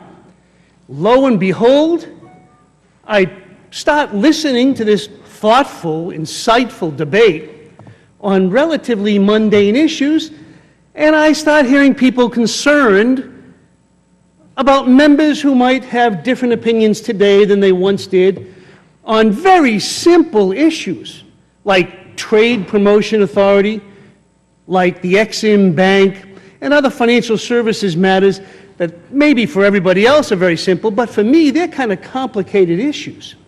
Whereas I don't necessarily think the issue of whether we do or do not help Americans who have been hit by a natural disaster as a very complicated issue. And to suggest that a member of Congress should never open their minds or change their opinion on financial services matters, to me, I guess it's very comfortable to know what you know and that you're never going to change. But I would also suggest that that's probably one of the biggest problems we have in Congress right now, is the inability, or more importantly, the unwillingness to listen to the viewpoints of other people on complicated, difficult matters. And to feel so comfortable that you are alone anointed with the ability to determine what creates and what saves American jobs. On trade, good people disagree about what is the best way to save and create American jobs. I happen to think that sending American jobs overseas is not the best way, but others disagree, and I respect them. And you know what? They might be right. Because I can't go to a book, I can't go to a professor and get a definitive answer. But I do tell you one thing. I think it's consistent to actually think that this Congress should exercise its authority, which is why I don't vote for fast track. Kind of simple. And I only came to basically say that I would encourage all members to leave your hearts and your minds open to learning new things. For God forbid changing your opinion on difficult, complicated matters. No matter how anyone thinks about me, I intend to do that. I know that some of you think that I don't, and you're welcome to your opinion, but I do. And I would actually congratulate anyone who has come to the conclusion, you know what? A vote I made a few years ago has changed. I've changed my opinion, and I'm going to change my vote. I don't see anything wrong with that. I think that's what America wants. I don't think they want us to come to Congress hard and fast to never change, never listen, and never learn. And with that, Mr. Chairman, I would like Would the gentleman yield for 1 second? Sure, I would yield to anybody who wants, because I'm open-minded. And I am too. See, and I have changed my views as well, so I just want to say that here now. I came here this morning, and I was of the view that today was a markup for Financial Services Committee out of our subcommittee, and over the last 2 hours, my view has changed, that the committee now is on Reclaiming my Ex-Im Bank. time, I appreciate the gentleman's willingness to change. I appreciate knowing for the first, not the first time, now the second time in 2 days, that you're truly open-minded. I am. Yesterday shocked me more. But on a semi-serious note, since you were watching TV, there are other people who are tuning in to see what's going on. I yield to the chair of the to remind everyone that this is a markup, and in June, I believe he can give us the date, we will actually have a hearing when everyone can discuss Ex-Im Bank, and if the chair can give us that time? Well, as the gentleman knows, I think there's already been 2 other hearings that all members could have attended. There will be another hearing on June 3rd. The public can tune in on June 3rd to talk about that. Reclaiming my time, I may or may not be here because there are new things called televisions that you can watch or you can attend, whichever is appropriate for you. The It's not about gentleman's attending, it is about Gentleman's your time hearts and has minds open. expired. Are there amendments? There are no amendments to Mr. the Chairman. bill. Who seeks recognition? Al Green from Texas, Mr. Chairman. Oh, I'm sorry. The gentleman from Texas, for what purpose? Gentleman seek recognition? To strike the last. Gentleman is recognized for 5 minutes. Thank you, Mr. Chairman. Mr. Chairman, I think that you may have hit upon a solution. You indicated that we should put our votes where our rhetoric is with reference to trade. And I think that this is a very simple solution that can be employed with reference to the Ex-Im Bank. It seems to me that we should simply take a vote. We vote on trade, we vote on war and peace. Why not vote on the Ex-Im Bank? Politico indicates that and this is the style of the article, conservatives claim votes to kill Ex-Im Bank. Well, let's take a vote. I'll respect the will of the American people by and through their officially elected representatives, members of the Congress of the United States of America. And if the members decide that Ex-Im is of no further use, I won't agree with it. I don't have to agree with things that we do, but I'll respect the will of the people by and through representatives duly elected to the Congress of the United States of America.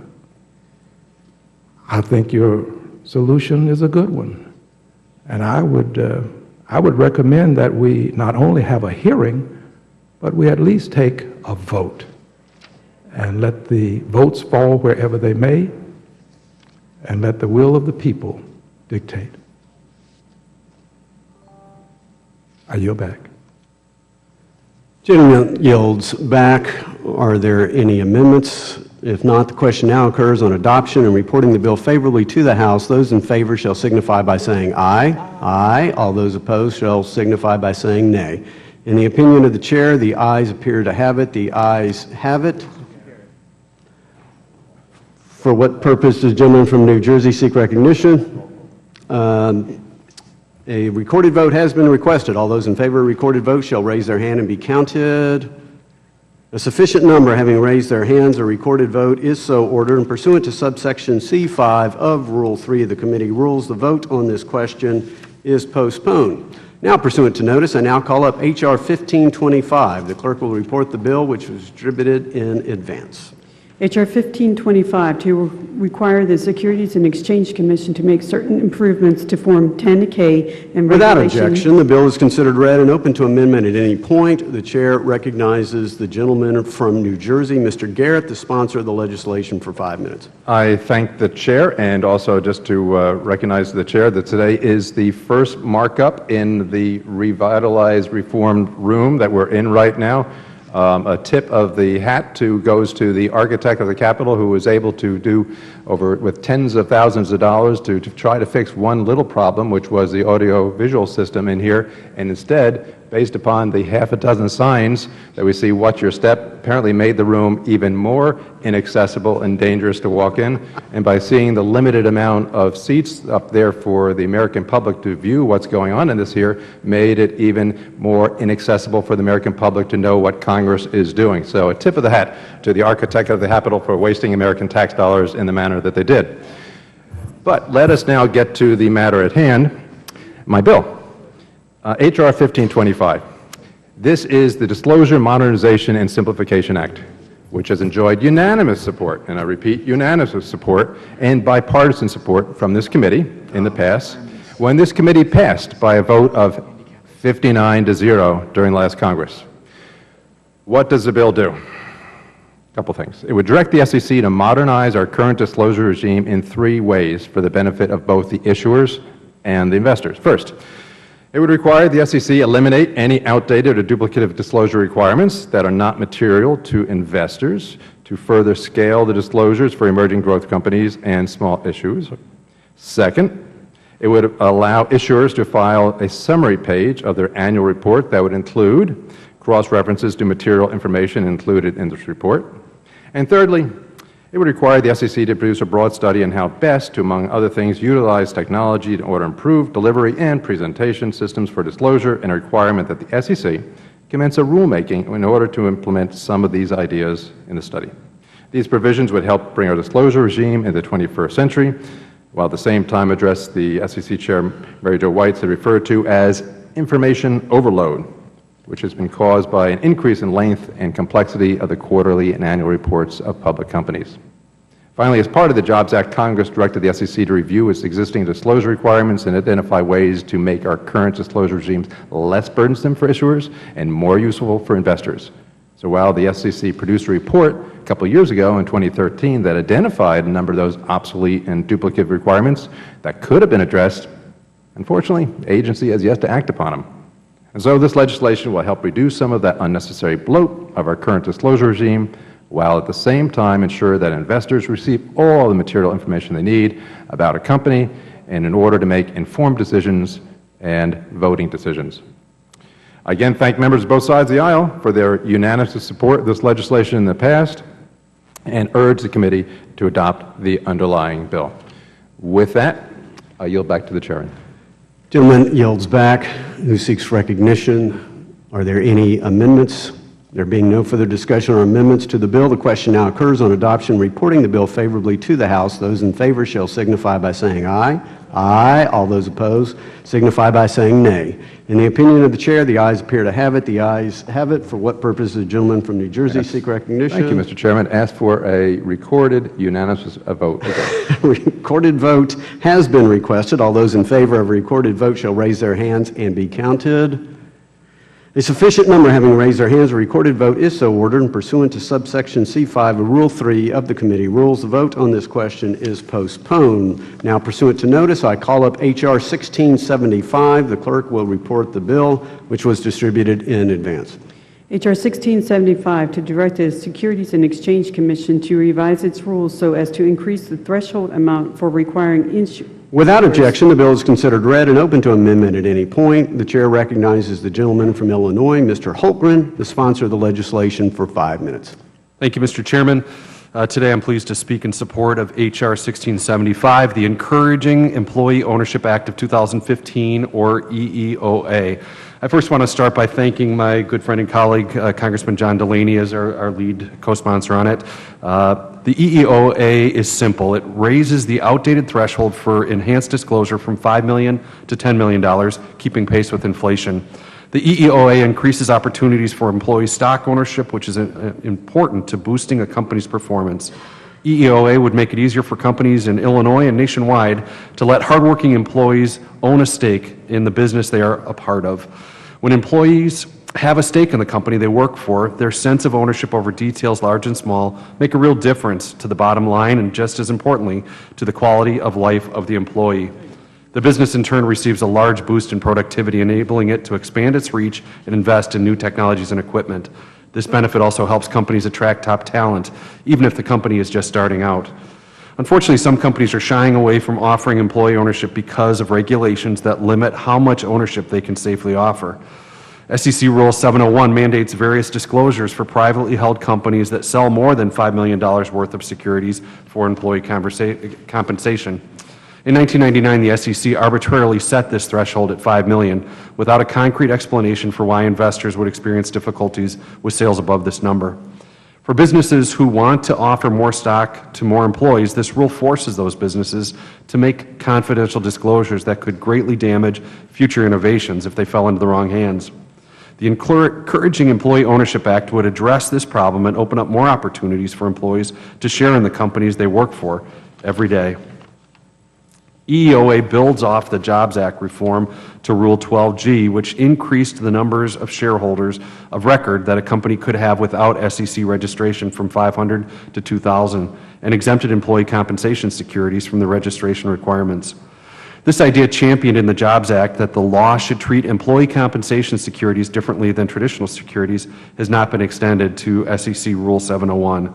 My bill is simple, a simple bipartisan fix that changes that. EEOA amends SEC Rule 701 to raise this disclosure threshold from $5 million to $10 million and adjusts the threshold for inflation every 5 years. To be clear, issuers that are exempt from disclosure would still have to comply with all pertinent anti-fraud and civil liabilities requirements. Support for this effort to improve the utility of Rule 701 can actually be found in the SEC's own Government Business Forum on Small Business Capital Formation final reports for 2001, 2004 and 5, and 2013. This bill aims at making sure more employees in a business are offered a stake. Do we want businesses to reserve employee ownership for senior level executives because of concerns about the costs or the dissemination of confidential information? Under my bill, they will not be forced to make that decision because of this easier and safer method of offering ownership to more employees. The EEOA will empower all levels of business and help create a stronger working middle class. We should applaud employee ownership from the shop floor to the boardroom. Again, I want to thank the bipartisan co-sponsors of EEOA, as I mentioned, John Delaney, Mike Fitzpatrick, Brian Higgins, Jared Polis, Kirsten Sinema, and Steve Stivers. And with that, I yield back. Gentleman yields back. For what purpose does the gentleman from Maryland seek recognition? I move to strike the last word. Gentleman is recognized for 5 minutes. Thank you, Mr. Chairman. I speak in support of 1675, and I want to thank my colleague and friend from Illinois for giving me this opportunity to work with him on this fairly straightforward but important piece of legislation. Mr. Chairman, companies stay private for one of 4 reasons. Either they're too small and they don't have the scale to go public, or they want to maintain confidential information and they don't want this information available in the public markets, or they don't want the hassle and cost of being a public company, or the owners want to maintain control of the company. And whatever the reason may be, this is a very important decision for a company to make. And companies that have made the decision to stay private are not going to allow themselves to be backed into public company disclosure related to employee compensation matters, which is why the Congress created a very smart and common sense carve-out to allow companies that have made the decision to stay private to offer stock-based compensation and stock to their employees. It's good for the company because it encourages company employees to stay at the company and it lowers turnover. It helps create a good corporate culture. It's good for the employees because the data suggests when employees stay at a company longer, the company is much less likely to let people go at a time of a recession. And it also gives them an investment that should grow over time and provide good financial reward. So this is a very common sense thing to allow companies to do.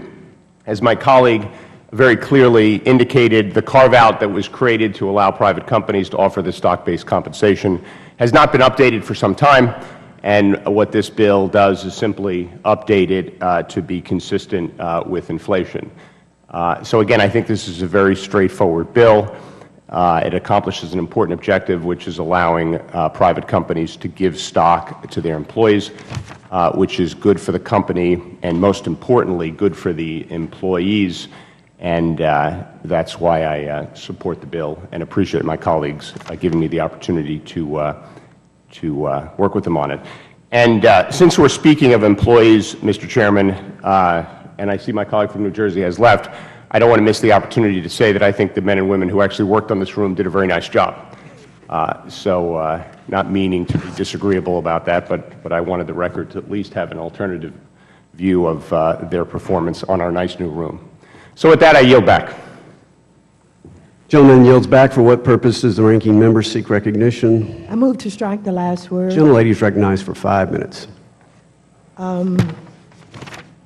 Mr. Chairman and members, I thought today's markup was going to be about legislation that actually facilitates capital formation. And while I understand what is being said about 1675, it really doesn't have much to do with that goal.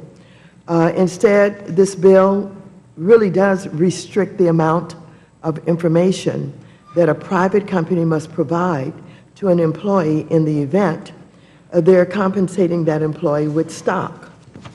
If a private company provides more than $5 million worth of compensation in the form of stock over a 12-month period of time, the company must make relatively simple disclosures to that employee, including 2 years of financial statements, which don't even need to be audited, and information about the risk associated with investment in the securities. Last year, when we considered it, this legislation would have raised the threshold to $20 million.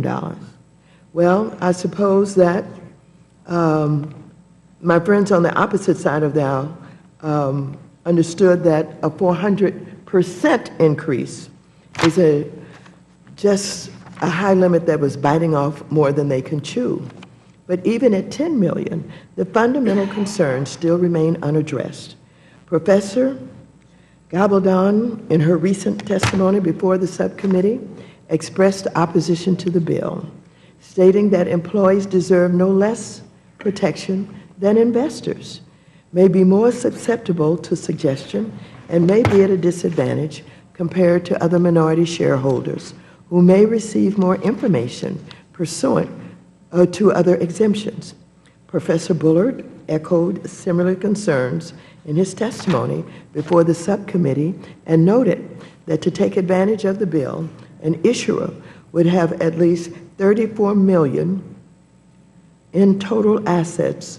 Such minimal disclosures couldn't be viewed as too burdensome for these companies.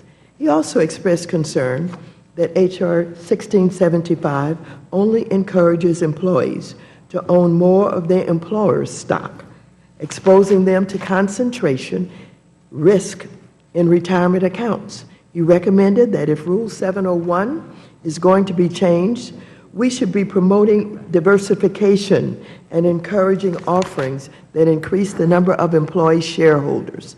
This suggestion, in particular, seems to address the concern management of Wegmans raised with me and my staff. Now, some proponents of the bill note that disclosure by companies of this information to employees runs the risk that confidential information will be leaked to competitors. Will the ranking member yield? I understand that concern, but we already have an effective mechanism to address it: non-disclosure agreements. Such agreements protect the company, but they do not deny employees the right to understand the worth of or the risk associated with their compensation, as H.R. 1675 would. Finally, Section 502 of the Jobs Act make it easier for privately held companies to remain private by exempting employees who receive stock as a result of a compensation plan from the count on holders of record, among other provisions.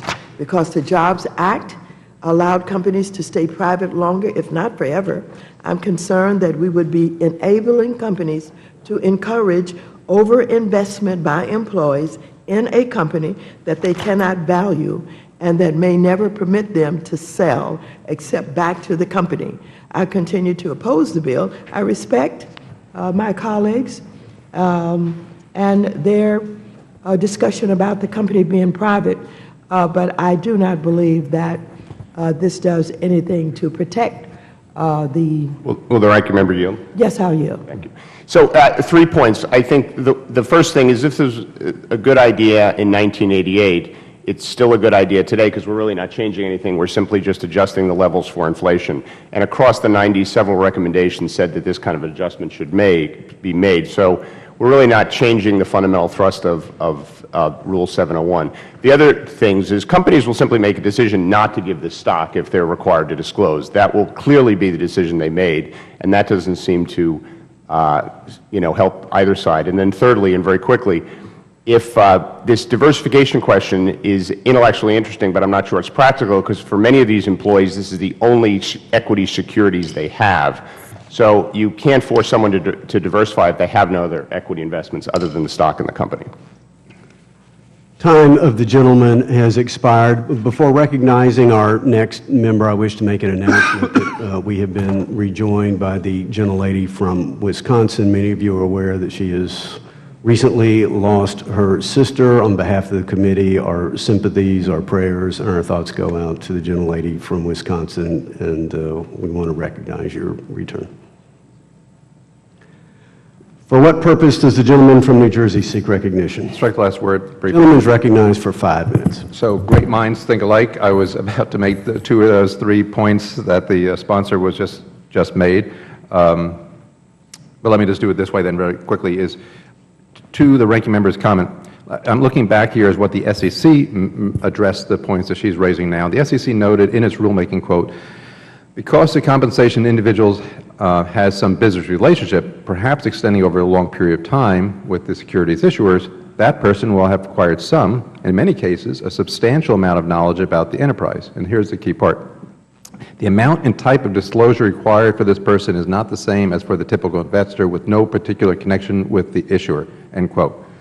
Moreover, employees often have industry experience and have had a substantial increase in the availability of information since 701 was created in 1988. So, to the points that the gentleman was raising, we're not really changing and not really debating the whole aspect of 701. 701 has been issued and debated and discussed over 25 or more years ago. That's already the case. All, as point number 2 is saying, is just saying what threshold that we're talking about, and that's what is basically just for inflation over that period of time since 1988. And the third point, I guess it goes is that, look, as far as protection is concerned, all of the SEC's anti-fraud regulations and rules are still in effect. All the SEC's anti-fraud under 10b-5 are still in effect. All state blue sky laws also will still apply in these transactions. And finally, to the gentleman's last point, if we want to try to encourage this, we have to recognize, and in the sponsor's point as well, what will we do that will encourage it and what will we do that would discourage it. Employer is not mandated to do this sort of thing. You have to make it available. There's a reason why companies don't necessarily go public. There's a reason why they sometimes stay private. And if you're going to impose those additional burdensome requirements on them as if they were public companies, as the ranking member is encouraging, then we will see less of opportunities for employees. And with that, I yield to the prime sponsor of the bill, Mr. Hultgren. I want to thank my friend from New Jersey for yielding, and thank you for the comments. I think they're absolutely right on. The idea of this is to be beneficial, certainly to employees first and foremost, to make sure that they have access to this. What we're seeing in Illinois, we've seen some real growth in technology companies, opportunity of startup companies. For them to attract the best talent, they need every ability to do that. Employees know the business better than anybody else. They're working to make it productive, make it successful. So they have more information than really anyone on the outside of knowing how that business is doing. And again, this isn't something that's mandatory, it's optional. It has been recognized by the SEC as appropriate with protections in there for employees. Again, this is just recognizing times change, that $5 million many years ago when this was first instituted is no longer really an appropriate number and excludes employees from having access to really a great tool. So again, I think this is common sense. If anything, it's kind of a cleanup, recognizing that times change, value of money changes, and technology startups have changed things as well. So for many reasons, this is the right thing to do to help employees and also to help small businesses to attract the best employees. With that, I yield back to the gentleman from New Jersey. Would the gentleman yield to the chairman? I thank the gentleman for yielding. It has been said before, but apparently it needs to be said again. I just want all members to focus on what the gentleman from Illinois is doing here and the gentleman from Maryland. We are simply indexing Rule 701 for inflation. If we calculate when Rule 701 was adopted originally in 1988 and indexed it for inflation, we're at roughly a 10 million threshold. In an earlier Congress, I know the gentleman offered a higher number, but consulted with his friends on the other side of the aisle and came up with this number. The SEC has previously noted, quote, it had not found instances of abuse of Rule 701, nor has it become aware of investor complaints. Rather, investors have enjoyed the benefits of being compensated with the securities of the company for which they are employed or provided services. Therefore, we have found that Rule 701 has been consistent with investor protection in the past. The gentleman from New Jersey points out every single anti-fraud provision remains in place. Let's help these employees have access. As the gentleman from Maryland has said, it's not a mandate, but it gives them an opportunity. I thank the gentleman from New Jersey for yielding, who seeks recognition. For what purpose does the gentleman from New York seek recognition? Strike the last word. The gentleman is recognized for 5 minutes. Thank you, Mr. Chairman. I want to regress a second because I came down and was watching television on some other colloquy that was taking place, and I felt compelled, so I'm not going to talk directly on this amendment, but compelled to come down because I saw that the chairman had asked the ranking member a question, in regards to trade. And I understood very well the ranking member's response that she wasn't going to address trade because clearly this committee is not a committee of jurisdiction on trade. That's another committee. But this committee is the jurisdiction on XM Bank. And so part of the question, and what I think that everyone knows in this Congress, that there's no one that has been more of an advocate for trade than Gregory Meeks. So I'm baffled. I was baffled on the question because I can't see how someone who is a strong supporter of trade is not a strong supporter of XM Bank. It would seem to me that if we are supporters of trade, I know I am, I'm a huge supporter of XM Bank, and I don't see how, and this committee has jurisdiction over XM Bank, and we only have 18 days left before it shuts down. So I would think that we would, those of us who are pro-traders and who believe in trade, we would move steadfastly forward and to have XM Bank reauthorized. Would the gentleman yield? Would the gentleman yield? I yield. Simply on one point, when the gentleman says there are 18 days before XM shuts down, the real figure I think is closer to 18 years. Should their authority expire on June 30? My time is 18 legislative days. If the gentleman would continue to yield, I'm simply saying the bank does not shut down. Whether you like the bank, whether you dislike the bank, it is not a fact to say the bank shuts down. It will no longer be able to extend new extensions of credit, but they have credit extensions lasting 18 years, so they don't shut down in 18 days. They'll be around for 18 years. We covered my time, but they will cease the ability to do new transactions, which in effect will keep it from doing what it does to help us level the playing field as we do trade. Will the gentleman yield? I yield. The gentleman asked a good question. Why would someone be in favor of TPA but be opposed to extending authority to Ex-Im Bank. Let me just give you an example of why a member from Kentucky would take that position. We support exports of our products like Kentucky coal, and TPA will facilitate opening up new export markets for this resource that provides a lot of jobs in my state. Ex-Im Bank, however, takes a very discriminatory position and picks winners and losers, and specifically will not finance coal-fired power projects overseas. So while TPA holds great promise to create jobs and restore some of those 8,000 coal mining jobs we've lost in the last 4 or 5 years under this administration's EPA policies, the TPA has a chance to restore those jobs. Ex-Im specifically will not. Ex-Im discriminates against this particular Time belongs to the gentleman from New York. TPA gives the President the authority to negotiate trade deals. That's what TPA does. What we're talking about now with Ex-Im Bank is to make sure that we are leveling the playing field, because we know that some of our companies that we want to trade and to be able to have the ability to trade, we want to level that playing field. And we know that by having Ex-Im involved, they have the financing to be equivalent to the financing that's taking place with some of the other foreign companies that are financing their companies. Will the gentleman yield again? I won't yield right this second, because what we're trying to do, and what is to continue for our trading, our companies here that are trading abroad, to make sure they have a level playing field that creates jobs also for Americans right here. Will the gentleman yield? I yield. So Ex-Im is not creating a level playing field in the energy space. The problem is Ex-Im is creating an unlevel playing field because it's picking winners and losers in the energy sector. Ex-Im specifically discriminates against this particular type of energy production in exports. And so while Ex-Im will finance a nuclear power facility, it will not finance a coal-fired power plant. We're claiming my time. I only have 7 seconds. But what we do, we have certain environmental standards that we in Ex-Im has to live by also. And that's the reason why you talk about there being some unevenness, because we have higher standards.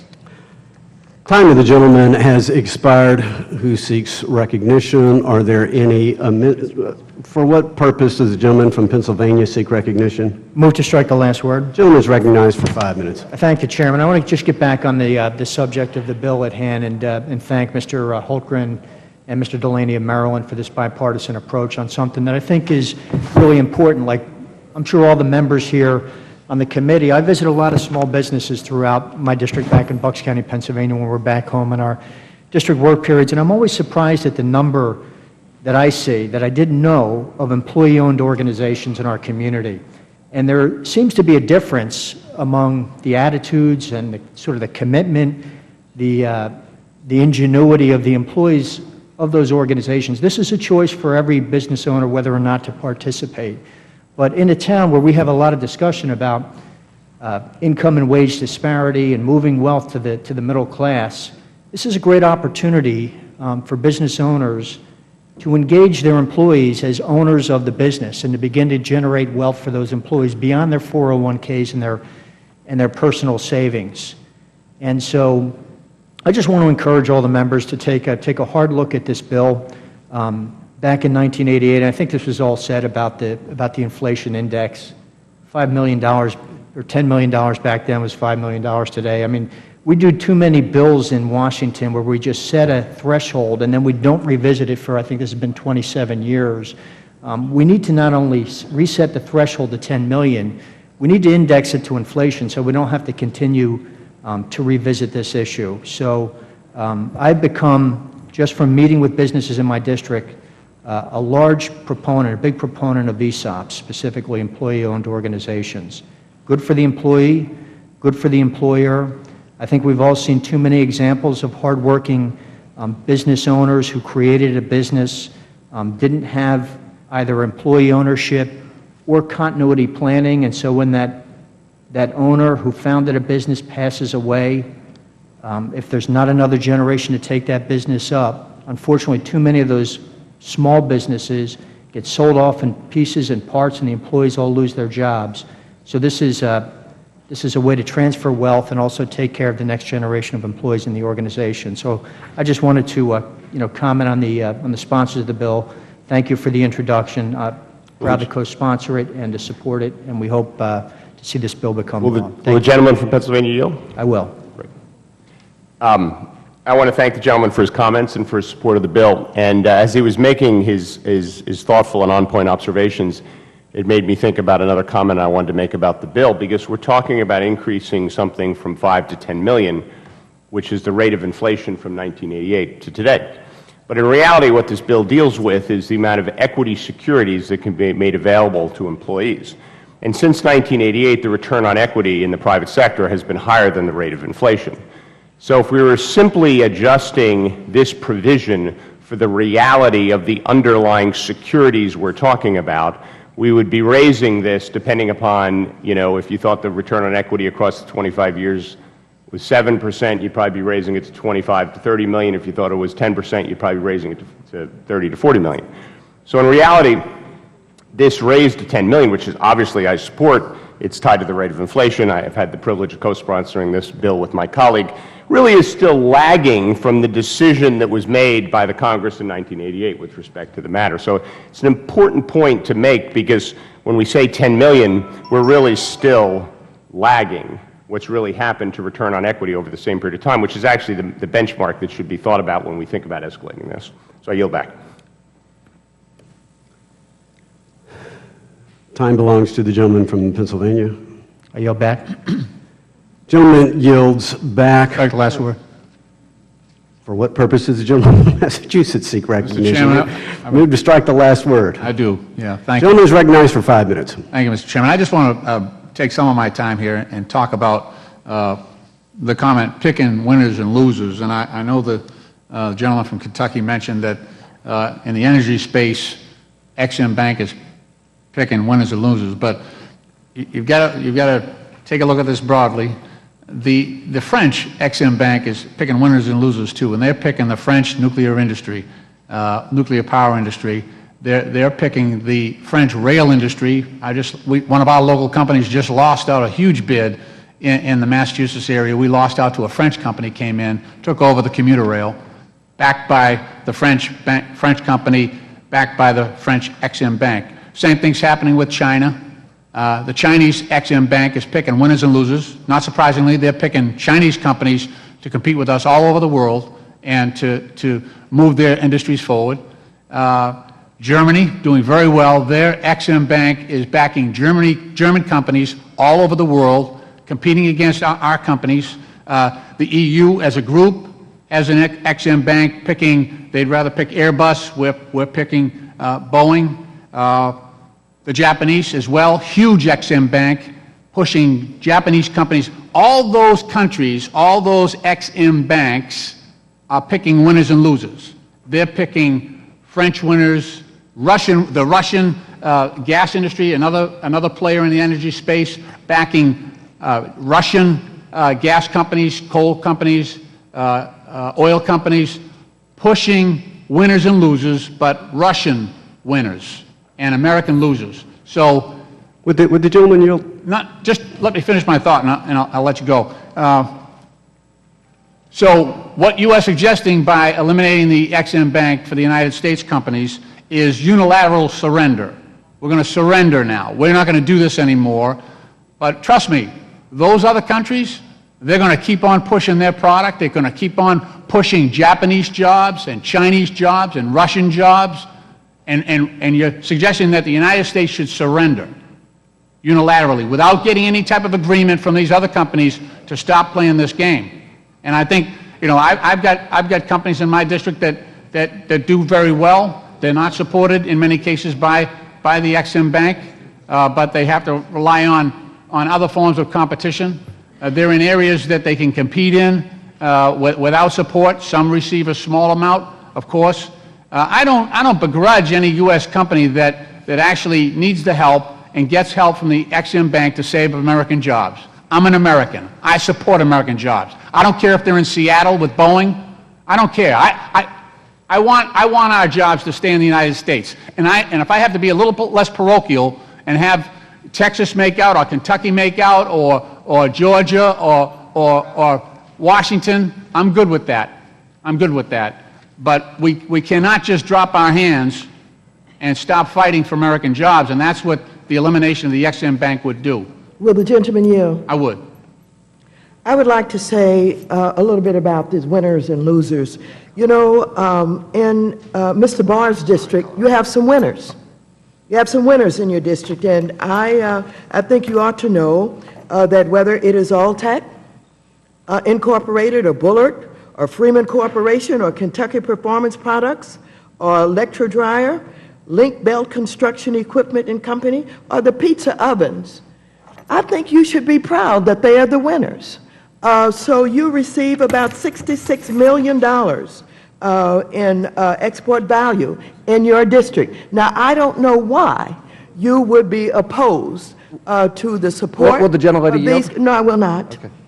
Because I want you Answer the to, question. I want to point out that you benefit in your district, and you know, this winner and loser business that you're talking about, these are winners, and we're proud of it. You should be proud of it, and I don't believe that you would want the Ex-Im Bank to close and not be able to support these businesses that are creating jobs in your district, who are supporting small businesses, pizza oven and other kinds of companies. So when you talk about winners and losers, don't forget, you have winners in your district because we support Ex-Im Bank, and you should be proud of that. And no, you should not be talking about closing this bank because somehow you forgot that you have winners in your district who are benefiting, who are creating jobs, and again, who are supporting small businesses. And with that, I will yield back to the gentleman the 4 seconds that are left. Oh, the gentleman no longer has 4 seconds. The time of the gentleman has expired.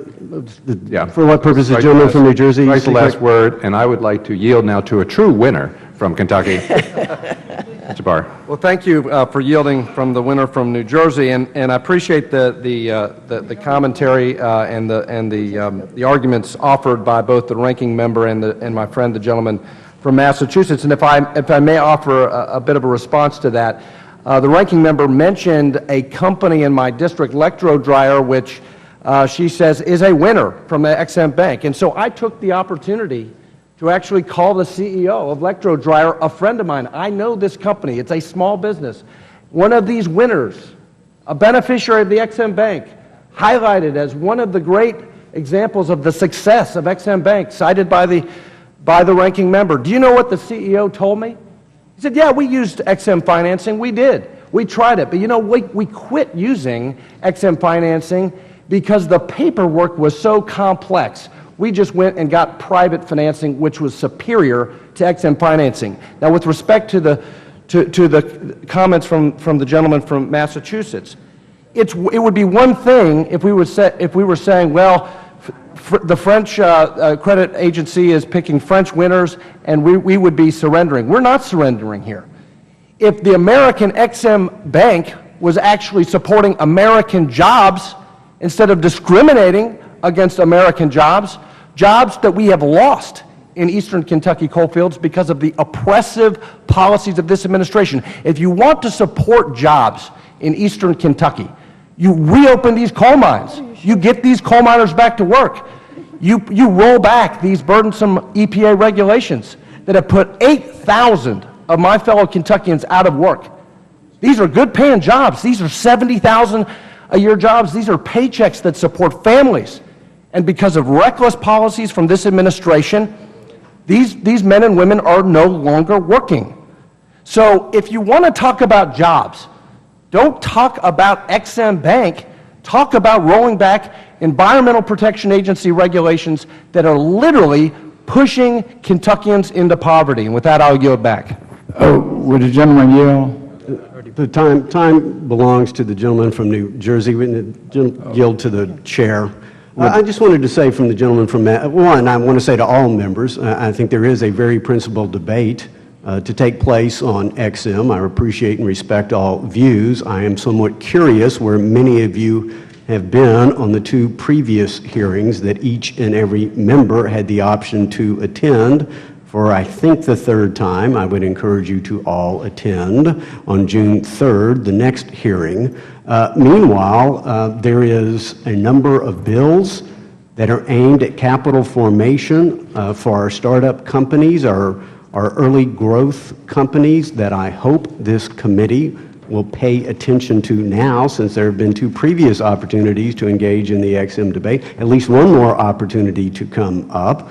So I hope that we will not lose our focus there. But the question I had for the gentleman from Massachusetts, and I appreciate his perspective, but when he talks about some of the other export credit agencies from China picking winners and losers and picking, for example, Chinese companies as winners, I assume the gentleman knows that the Export-Import Bank supports state-owned enterprises in China, has historically supported state-owned enterprises in Russia, and I know the gentleman supports XM. Would he be amenable to an amendment if he is concerned about picking winners and losers? Is he concerned that XM is picking Russian winners and Chinese winners? And if so, would he support an amendment that would prohibit XM from making credit extensions to state-owned enterprises in China and Russia? And I would ask the gentleman from New Jersey to yield briefly to the gentleman from Massachusetts. Sure, I would agree to that amendment as long as it was supporting American jobs. Well, I think it's the first time I've heard somebody on this side of the aisle actually take a stand. I appreciate the gentleman for his we would need a bill for his answer for that, and I thank the gentleman. Mr. Chairman, could the gentleman from New Jersey yield me a second or two? Thank you. For clarity, Mr. Chairman, could you tell us, particularly that there is a date of 18 days for a particular situation. I know you have an interpretation of that 18 days, some of the other members do, but for clarity, when do you feel that you will be scheduling a vote? The time of the gentleman has expired. I ask unanimous consent that the gentleman be extended an extra 30 seconds. Well, thank you, Mr. Chairman. I think in view of all of this, it might serve us well if we could hear from you, given the hearings and so forth, are wonderful things to have. But there is the issue of 18 days that we have, 18 legislative days, for something to happen with XM Bank. You have an interpretation of that, and others do well.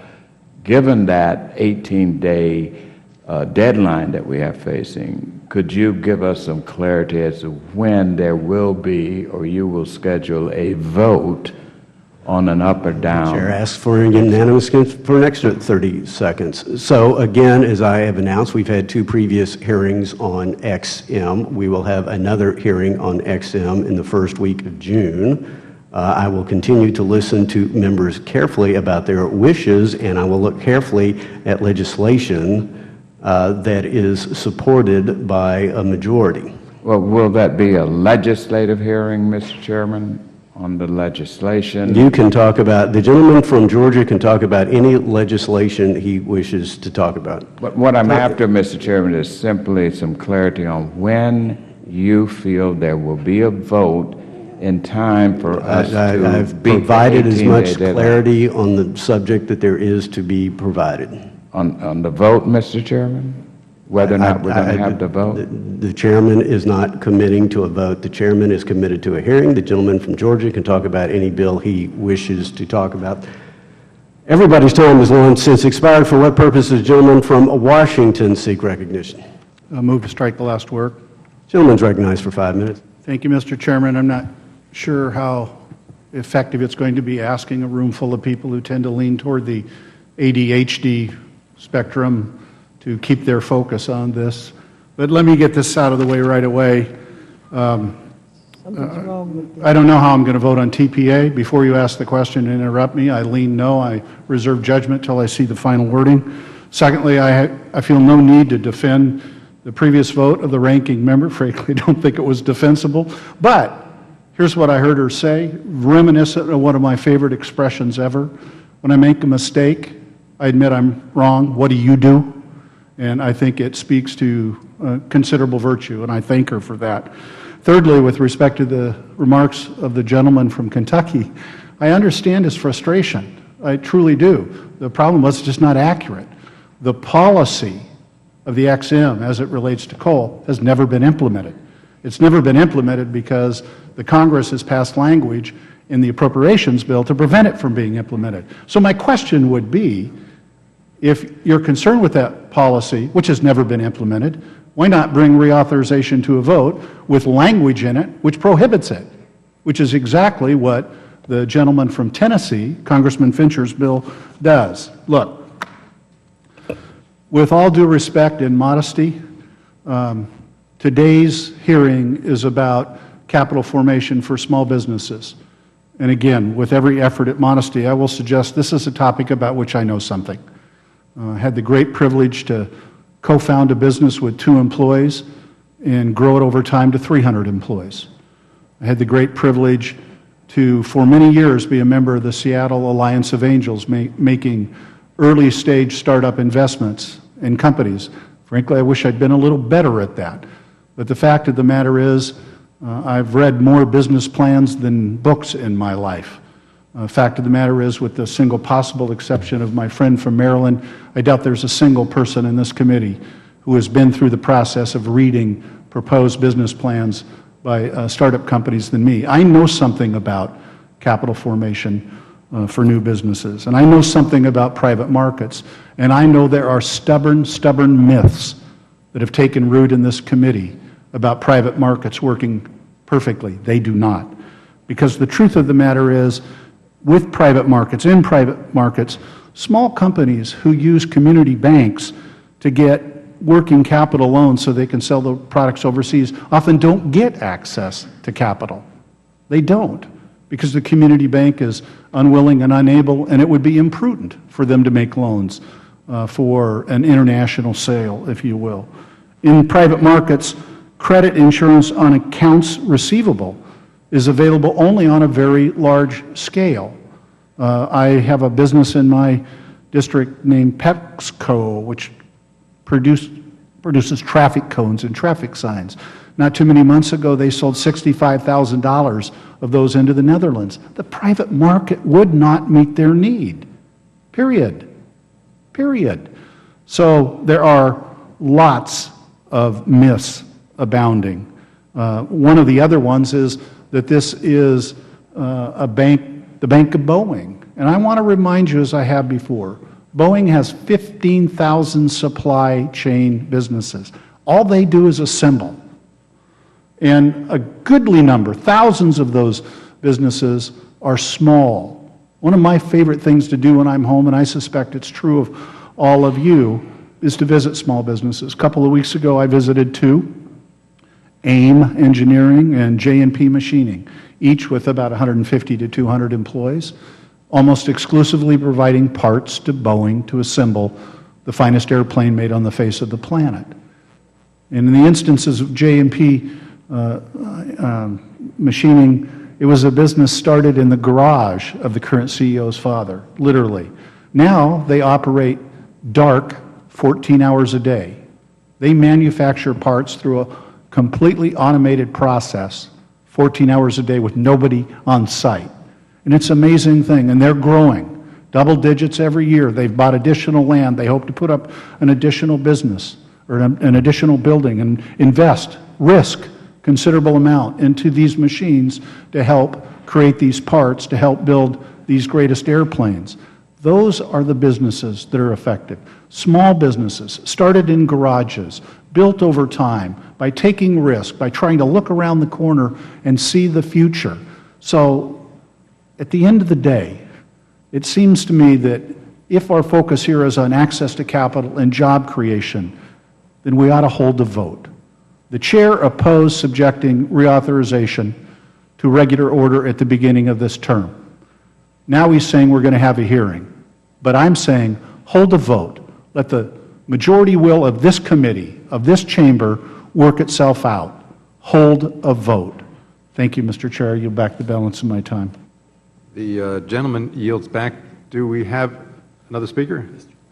Oh, we don't. Okay. Gentleman from Massachusetts, do you have a... If we're done, I do have an amendment at the desk. Right. Mr. Chairman. I think we're done with comments, so I think we're ready for amendments. So the clerk will distribute the amendment. I assume it's at the desk? That's correct. Yep.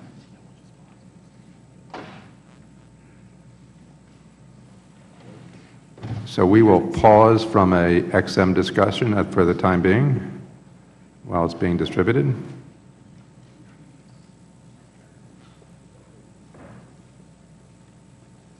Thank you.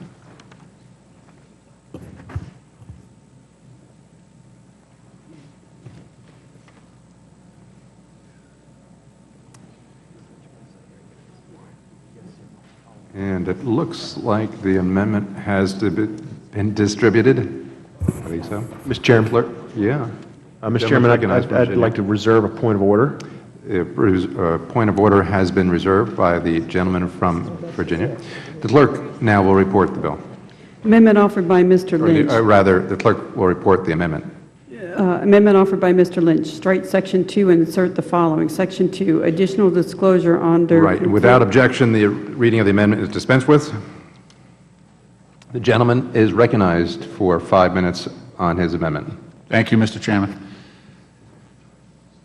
Currently, employee benefits plans have to disclose information to employees who invest in those plans if the plan assets are above $5 million. H.R. 1675, the Encouraging Employee Ownership Act of 2015, modifies SEC Rule 701 by allowing private companies to compensate their employees up to $10 million. The current limit is $5 million.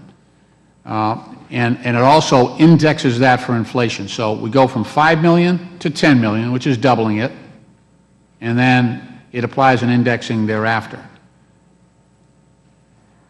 That's in company securities without having to provide the employee certain basic financial disclosures about the company. This means that employees with smaller plans that are oftentimes more vulnerable to ups and downs of the market will have less of an idea as to how their plan is performing. And doubly, over the course of an individual's employment, if this is someone on the shop floor or someone at a lower level, the amounts, because it would be $10 million annually that the company could issue in stock options, over the course of that year, a huge portion of that person's wealth, compensation, and assets could be comprised of company stock. So there is that danger. Last Congress, we had a similar bill that I voted against, H.R. 4571, when it was marked up in our committee. I also spoke in opposition to this bill when it was included as Title 11 of H.R. 37. This bill uses the veneer of job creation to really provide special treatment for certain corporations, mergers and acquisition advisors, and financial institutions, while doing very little to address the needs of workers at a lower level who, again, company stock may comprise a major part of their compensation. I strongly support employees receiving equity benefits. I have a lot of companies in my district, both public and private, that use that. We have startups in biotech and high tech, and it's a wonderful thing. I am not disagreeing with that. It's a wonderful opportunity, but there is considerable risk in some of these smaller private companies, and that's what I'm trying to address here, trying to balance that risk that employees might undertake with the opportunity to grow these companies. I agree with Professor Teresa Galbanon from George Washington University Law School, her remarks during our April 29th Capital Markets Subcommittee hearing. During her testimony, Professor Galbanon expressed opposition to the bill because employees deserve the same protection as investors. This makes sense. This is easy. Why can't we enable employees to receive some equity in the company for which they work and ensure the workers get the information about the value of that equity? This is why I'm offering an amendment to keep Rule 701 at its current level of $5 million per 12 months and to require employers availing themselves of that exemption under Section 701 to provide the employee with at least an estimate of the value of the compensation that was the subject of the exempted transaction, as well as a justification for that estimated value on the date of the transaction, at least annually thereafter. They have to figure this out anyway, this information anyway. To stay below the $10 million limit, they have to figure out what the value is anyway. This is not something new that they would have to undertake. In closing, I urge you to support this amendment to help improve this bill and protect those employee shareholders. Thank you, and I yield back the balance of my time. Right. So is there any debate on this amendment? And there is. The sponsor of the bill, Mr. Holmgren, is now recognized for 5 minutes on the Move to strike amendment. the last word. Thank you, Mr. Chairman, and I appreciate the sponsor of the amendment. I do want to make sure he understands really what we're doing is recognizing inflation. He has stated that he agrees with employee ownership, wants to see that grow, but I think his amendment does exactly the opposite, would cut the opportunity for small businesses to provide an opportunity, again, not mandated, not forced, it's an opportunity for employees where it could be a significant benefit for them. They know the company better than anybody else, and really would be able to make the determination if it's the best compensation for them is stock ownership. The problem is, with this amendment, it will keep it will force employees to not be able to have that opportunity. So his amendment hurts employees. It ultimately cuts out the opportunity for employees to share in the growth opportunity of small businesses, especially startup companies. The requirement to provide an annual estimate of the cash value, I truly believe it's a solution in search of a problem. The SEC has never identified valuation of employee shares as an issue. Since 1988, share valuation has not been a reported problem under the Rule 701 exemption.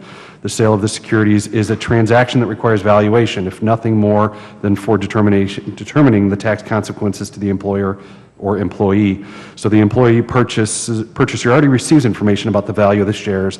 The House amendment would create a one-size-fits-all cash valuation, something that is not currently defined. Again, it would gut the bill that I have introduced and go backwards from what really the current offering is.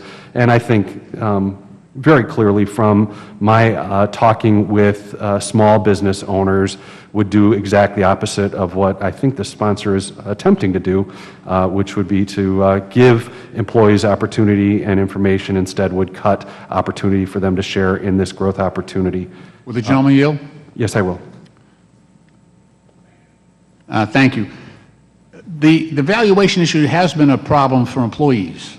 We've seen a number of cases where small startups, it didn't work out. They end up not being as successful as they have hoped in the past, and then those employees had huge portions of their compensation. I agree, they took a risk. They took a risk. They undertook that risk. The problem is that they had no idea, because there's no requirement for the company to give them any information regarding the value of that stock. Reclaiming my time. Certainly. I fundamentally disagree. They have much information. They're employees of the company. They take the choice of whether receiving this valuation. You're right. Anytime that there's ownership, there is potential risk.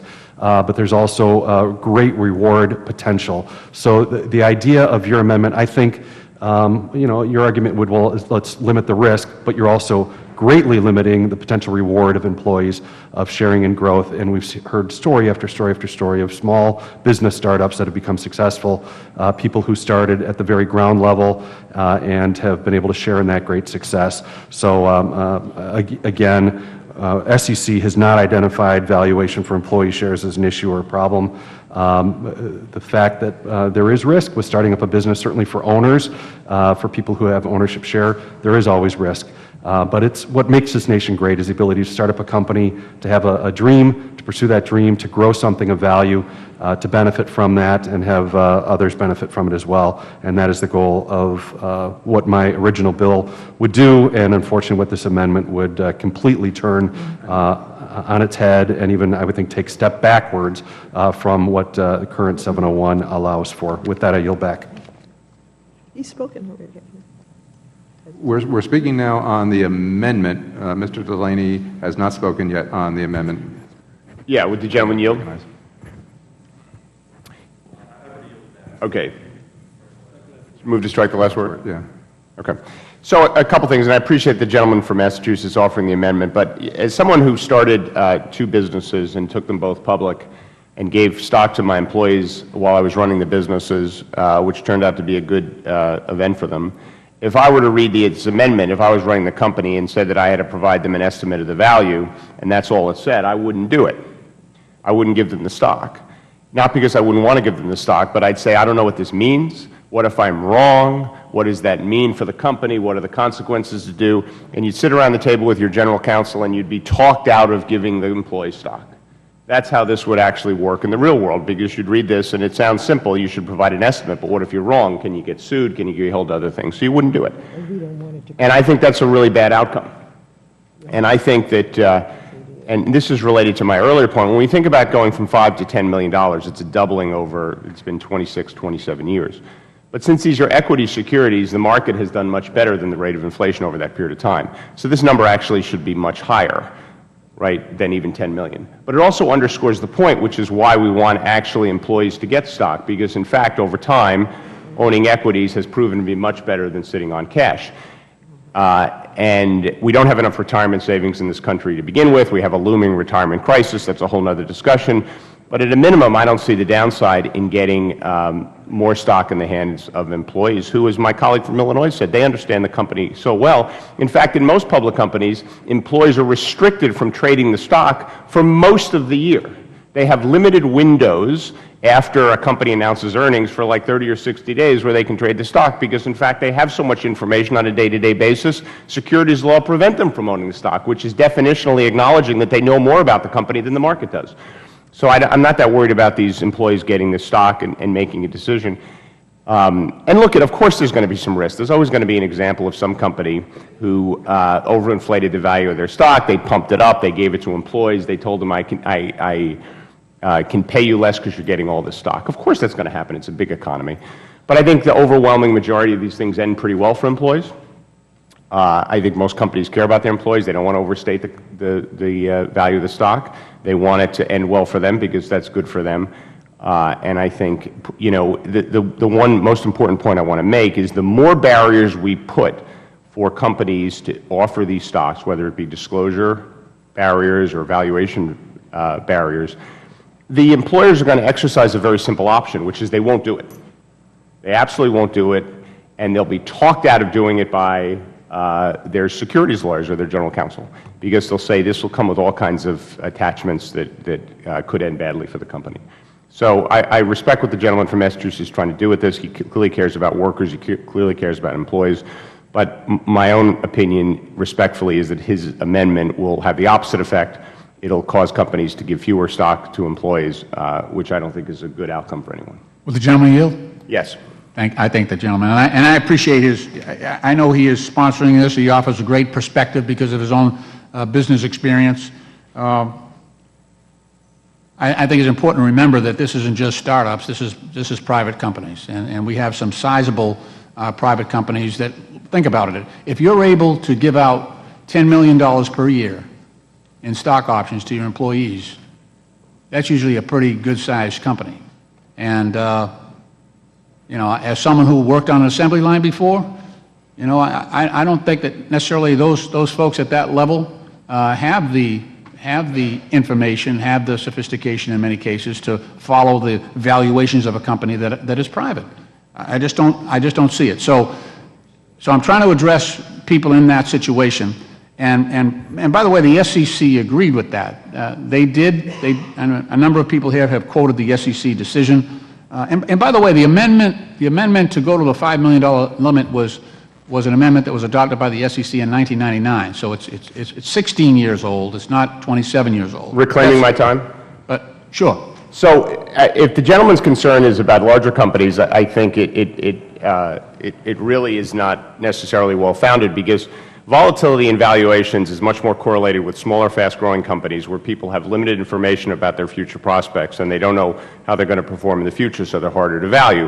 Larger companies generally, it's pretty well understood how they're valued, right? They don't grow as fast. They've got more of a track record. They have more comparables. They're typically not innovating the way the smaller companies do. Now, that doesn't mean large companies don't blow up. They blow up all the time, but they often blow up because of factors that could not have been predicted at the time, economic factors or just some really bad management decisions. But I think larger companies, the valuation of the stock is generally better understood. And so I think the risk of it being overly hyped and the employee being sold kind of a bag of goods, I think, is smaller. The gentleman's time has expired, and just as a reminder, we are now speaking on the Lynch Amendment. Other individuals who would like to speak on the Lynch Amendment?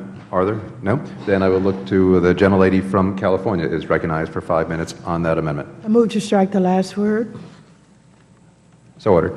This amendment offered by Representative Lynch attempts to address the concern with the underlying bill that private companies would be able to, again, provide up to $10 million worth of stock to their employees without providing them with any disclosure whatsoever. Currently, if a private company provides more than $5 million worth of stock to their employees over a 12-month period, the company must make relatively simple disclosures to that employee about the financials of the company and the risk associated with investment in the securities. These disclosures help employees to understand their investment in their employer and the worth of that investment.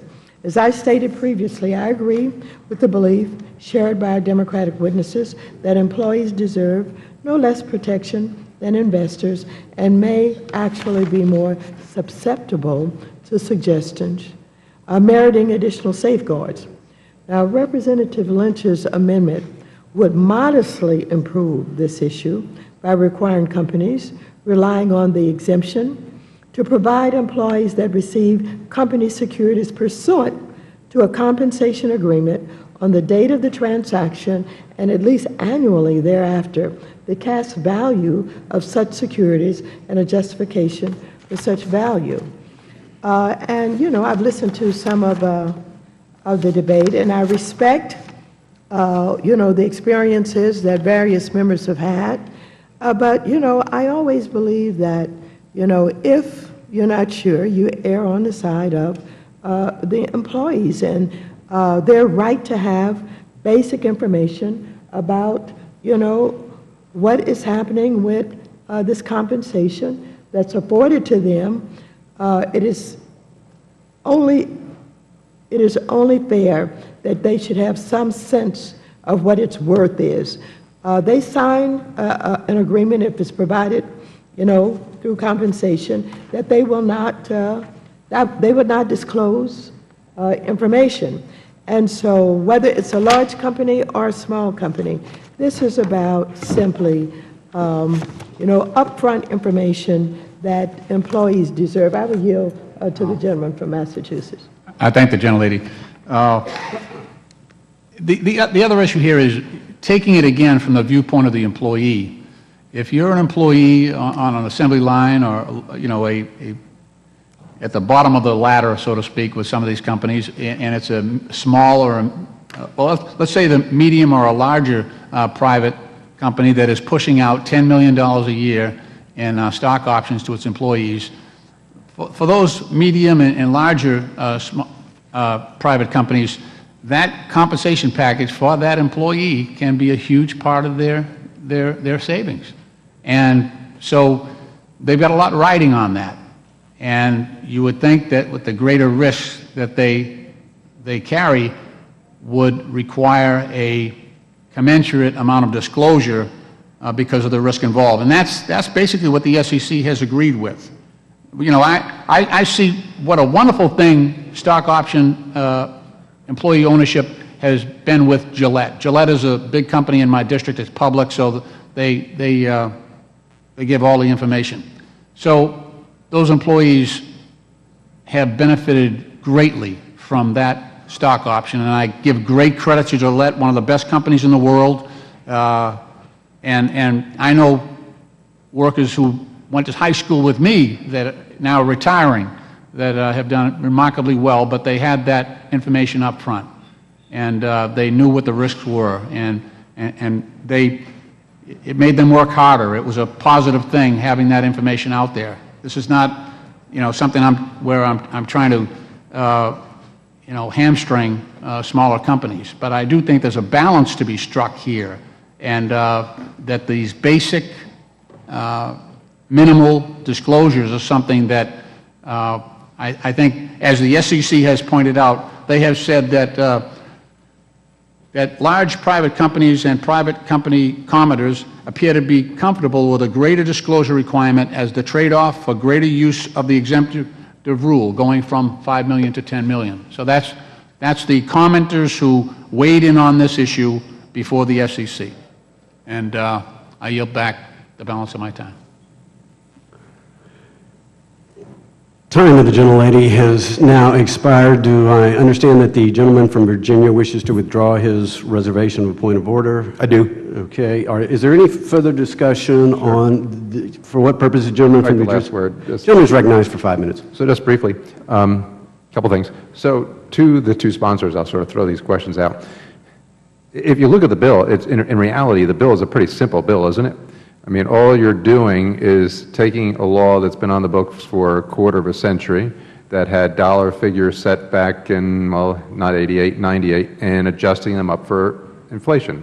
And that when it was put in place in the first place, anything under, what, $5 million and below, you were entitled to certain exemptions, and those exemptions basically said you didn't have to do, I'm not going to go into it here, but X, Y, and Z as far as disclosure, right? And at that time, it was under $5 million, didn't have to do those.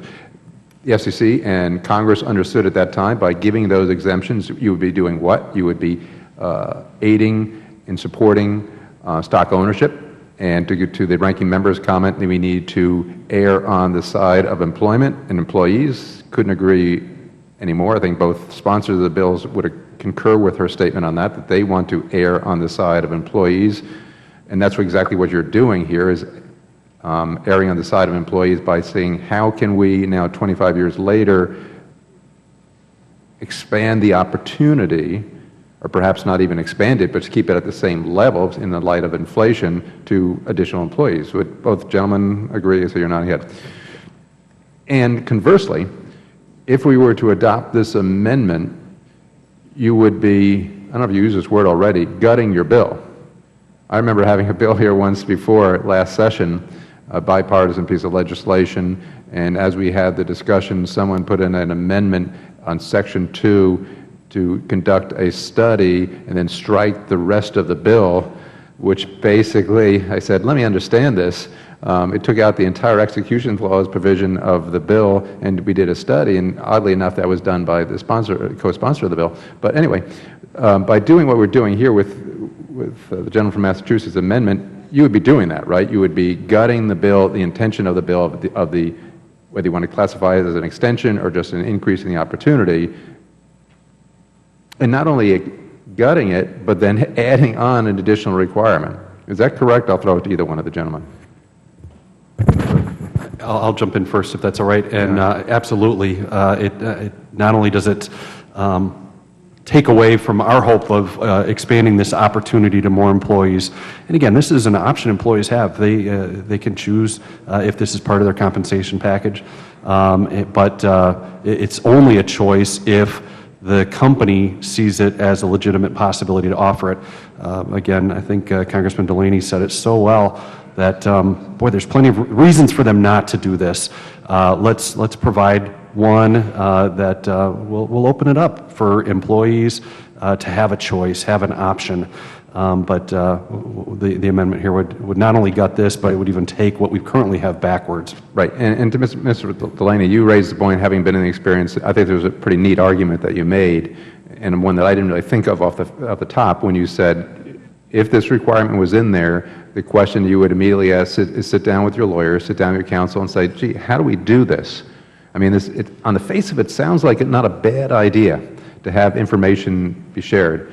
But when you get into the weeds on these things, that's the question that you'd be asking to the lawyer, because this amendment doesn't answer that question, correct? No, I appreciate you teeing it up that way, because I think it says you'll be required to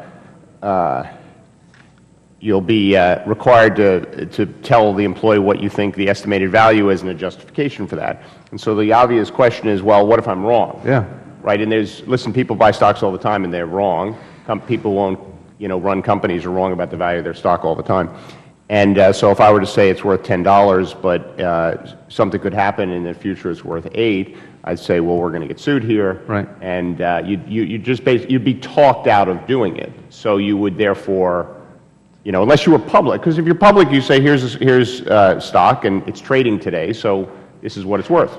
And you'd have very good protection there. But I think if it was private, you'd say, this is a slippery slope. It leads me down the path of potentially being wrong to my employees. I don't want to do that. It is cultural and there's legal implications, and so you wouldn't do it. Right. So I'll conclude on this. I think the intention behind the amendment is great. I concur with more information going out there. It's probably information that it would be beneficial in some regard, but the implementation of it is really not done and explained here in the amendment. And with that, I would suggest an opposition of the amendment. And with that, I'll yield back to the Chair. Gentleman yields back. Is there any further debate on the amendment? The question now occurs on the amendment offered by the gentleman from Massachusetts, Mr. Lynch. All those in favor signify by saying aye. Aye. All those opposed shall signify by saying nay. Nay. In the opinion of the Chair, the nays appear to have it. The nays have it. The amendment is not adopted. Roll call. A recorded vote has been requested. All those in favor of a recorded vote shall raise their hand and be counted. A sufficient number having raised their hands, a recorded vote is so ordered, and pursuant to subsection C5 of Rule 3 of the committee rules, further proceedings on the amendment are postponed. Is there any further amendment? There being no further amendments, recorded votes on the pending amendment has been postponed. Once those votes are taken, the committee will immediately consider the motion to report the measure. I now call up, pursuant to notice, H.R. 1723. The clerk will report the bill. H.R. 1723, to direct the Securities and Exchange Commission to revise Form S-1 as to permit smaller reporting companies to use... Without objection, the bill is considered read and open to amendment at any point. The Chair now recognizes the gentlelady from Missouri, Ms. Wagner, the sponsor of the legislation, for 5 minutes. Thank you, Mr. Chairman. At long last, I am proud to submit H.R. 1723, the Small Company Simple Registration Act, along with my colleague and friend, Ms. Sewell of Alabama, before this committee for its consideration. This bipartisan legislation would make a simple change on the Form S-1 registration statement, which is the basic registration form for new securities offerings. Specifically, it would allow smaller reporting companies to incorporate by reference any documents filed with the SEC after the effective date. This will have a profound impact on these small companies by cutting compliance costs, as they will not have to refile redundant paperwork and wait on the SEC in order to raise capital to grow their small businesses.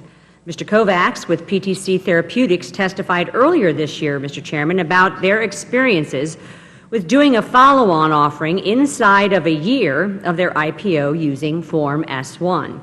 Ultimately, they had to go and update the entire S-1, a process that took weeks of work and required outside legal counsel. If this provision were in place, they could simply include a reference to any additional documentation filed with their original S-1, which would have taken less time and required less legal help. Additionally, this change will still ensure that investors receive adequate information and effective disclosures. At the same hearing earlier this year, Tom Quadman with the U.S. Chamber testified that you can use forward incorporation as a way to streamline disclosures and get the information out to investors without repetitive disclosures. He later added that the explosion of disclosures, particularly for smaller companies, isn't providing material information to investors.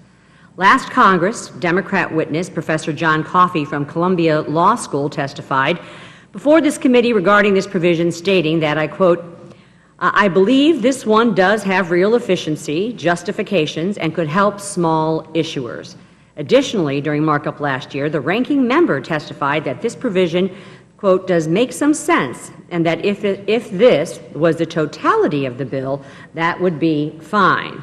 Well, Madam Ranking Member, we have listened. The Form S-1 provision is all on its own in this bill. This is something that the SEC's Government Business Forum on Small Business Capital Formation has recommended for several years and which the SEC has failed to act upon. I urge passage of this legislation, and I yield back the balance of my time. Gentlelady yields back. For what purpose does the gentlelady from Alabama seek recognition? I move to strike the last word. Gentlelady is recognized for 5 minutes. Today I speak in support of H.R. 1723, the Small Company Simple Registration Act of 2015. H.R. 1723 allows smaller reporting companies that use Form S-1 and SEC filing related to the initial public offering registration statement to incorporate by reference subsequent filings for 12 months rather than require amendments to the registration statement for such subsequent filings during such time. Currently, the SEC requires that companies going public file an amendment to their IPO registration statement when they make subsequent filings during the 12-month period following the securities offering. Filing an amendment requires that an auditor review the amendment as well as subsequent filings that trigger the amendment, all at a significant cost to the business. As a former securities lawyer, I can tell you, while the current status definitely gives auditors and lawyers work to do, it doesn't benefit the businesses. These requirements lead to higher costs that adversely impact businesses, and the refiling is now unnecessary given the advancement that the SEC has made in its EDGAR database and the ease of accessing supplemental documents on the Internet. This bill eliminates the need for filing excessive paperwork with subsequent filings. It simplifies this disclosure process with lower compliance costs associated with filing redundant paperwork, which allows eligible companies to direct more of their resources towards expanding their businesses and hiring more people. Small businesses and startups play a critical role in our economy. They provide jobs, they spur innovation, and they help our overall growth in our economy. We must streamline and simplify the regulatory structures of small businesses so that they're able to safely, efficiently, and effectively preserve growth and protect jobs. I was happy to co-sponsor this bill with my colleague and friend, Representative Wagner, to introduce this legislation which streamlines the regulatory structures to ensure that small businesses and startups are able to function safely and efficiently. Helping our small businesses and job creators are not partisan issues. I look forward to continuing this effort and working with my colleagues to make strategic and economically beneficial policy decisions that will strengthen our economy and create jobs. Now, Mr. Chairman, you will not be surprised if I take this opportunity to also stress that one of the government's most efficient entities that does just that make Would the gentlelady yield? No, the chair is not surprised. One of the government's most effective entities that does just that is the EXIM Bank. And there are just 18 legislative days, as has been said by many of my colleagues, until the bank's charter expires on June 30th. The EXIM Bank supports hundreds of thousands of jobs and levels the playing field so that American small businesses can compete safely in global markets. I can tell you that in my own state of Alabama and in my district, I've held numerous forums with my Republican colleague, former chair of this committee, Spencer Backus, on the benefits of the EXIM Bank. We were proud to co-sponsor those events together because so many small businesses, even in Alabama, benefit from the EXIM Bank. EXIM Bank is a lifeline for small businesses looking to expand, and as we mark up this legislation today, I urge my colleagues to also work together to pass an extension of the EXIM Bank's charter. Reauthorizing the Export-Import Bank is a win-win for the American economy. I urge my colleagues to vote yes on H.R. 1723, the Small Company Simple Registration Act of 2015, and to reauthorize the EXIM Bank.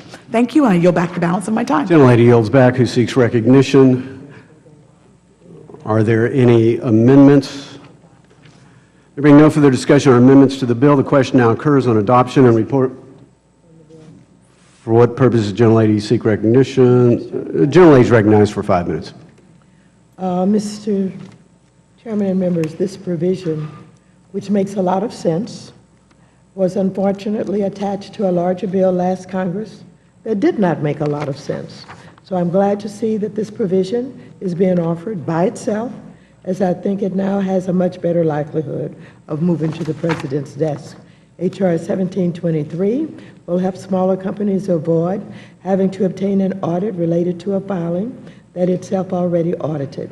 This one change has the potential to help companies save $10,000, and with all SEC filings able to be quickly found online, does no harm to investors. In testimony before the subcommittee, Professor Galvadon noted the concern that all information would not be reflected in one document and recommended that the SEC's public filing system be improved and that the issuer be required to post an S-1 on its website, complete with hyperlinks to the documents that are incorporated by reference. I believe that the SEC can do both and likely would if H.R. 1723 is passed. So I support the adoption of this bill, and I thank Ms. Wagner for paying attention to my recommendation. I move the balance of my time. Gentlelady yields back.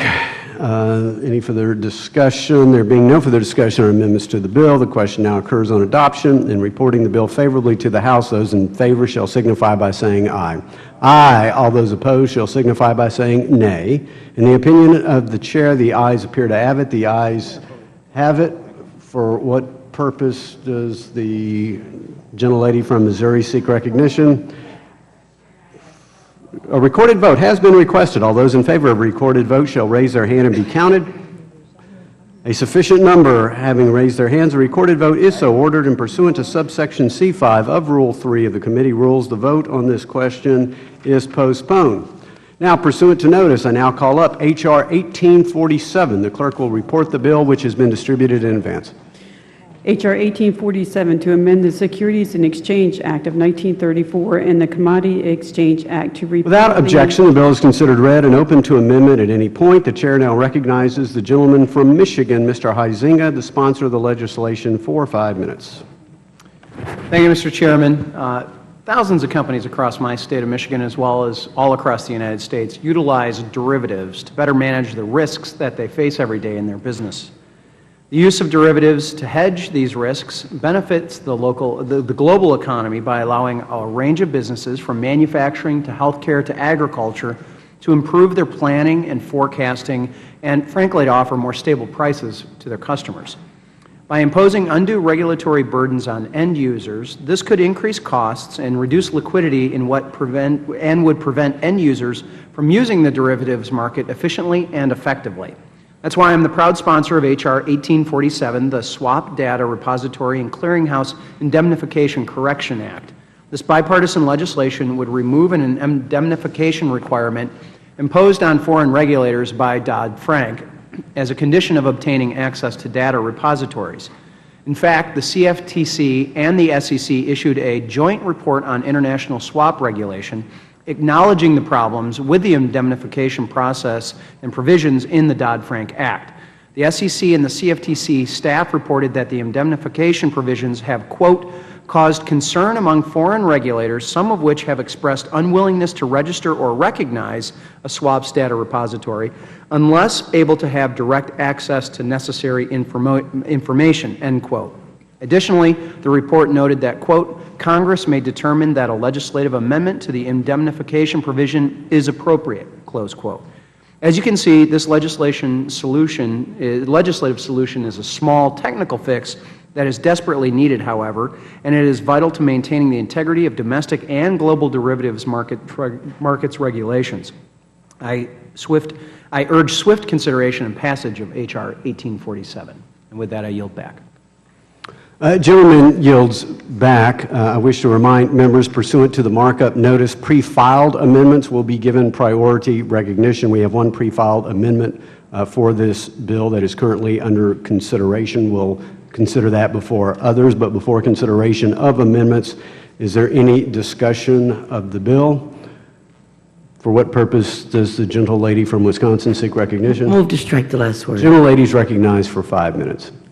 Thank you so much, Mr. Chair. And let me start out by thanking the chairman, the ranking member, members of this committee, my legislative family for reaching out to me in my grief. I guess I spend a lot of time with you all, and no matter how much we fight, it really makes a difference to have friends and colleagues to help blunt the blow of life's harsh realities. So thank you so much for that. I just want to say that I am so happy that the underlying bill is coming before us yet again. It is just recently passed the Ag Committee again without controversy, and it passed last session. I just want to remind the members that during the meltdown in 2008, 2009, the United States' swap data repositories were a fail-safe in terms of our identifying the extent to which our markets were hurt and the markets overseas were hurt. We literally created a new industry by having the best data. However, as Mr. Huizenga has indicated, that was really being threatened because foreign governments had an indemnification provision that is not part of their law. And so we really were at risk of having 5, 6, and you can continue counting, data repositories with perhaps conflicting data, data that was not as reliable as what we had. This is such a necessary piece of legislation, and regardless of what your position is on derivatives, this bill really makes a lot of sense to put the power of reconciling these transactions in the hands of our swap data repositories. And so I commend the author, Mr. Huizenga, for Mr. Crawford, for once again bringing this legislation before us. I do have an amendment, as the chairman has indicated, to this, and I look forward to having to see this passed into law. And I yield back. Gentlelady yields back. Is there further discussion? If not, for what purpose does the gentlelady from Wisconsin seek recognition? I have an amendment at the desk. We will pause for a moment as the amendment is distributed.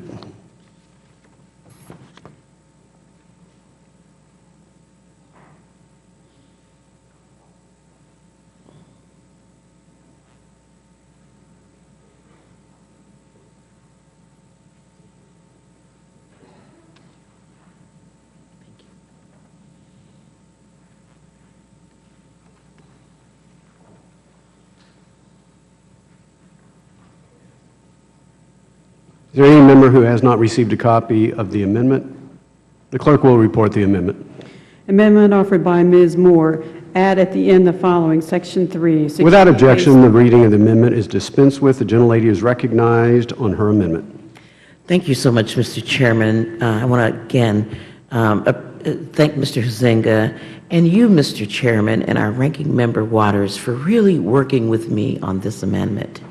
Again, H.R. 1847 has had broad support, but some foreign regulators and industry participants reached out to the SEC, and they sought to tighten the language of the bill before us to narrow the requirement, to clarify that swap data repository the repository is only required to share data related to the swap trade.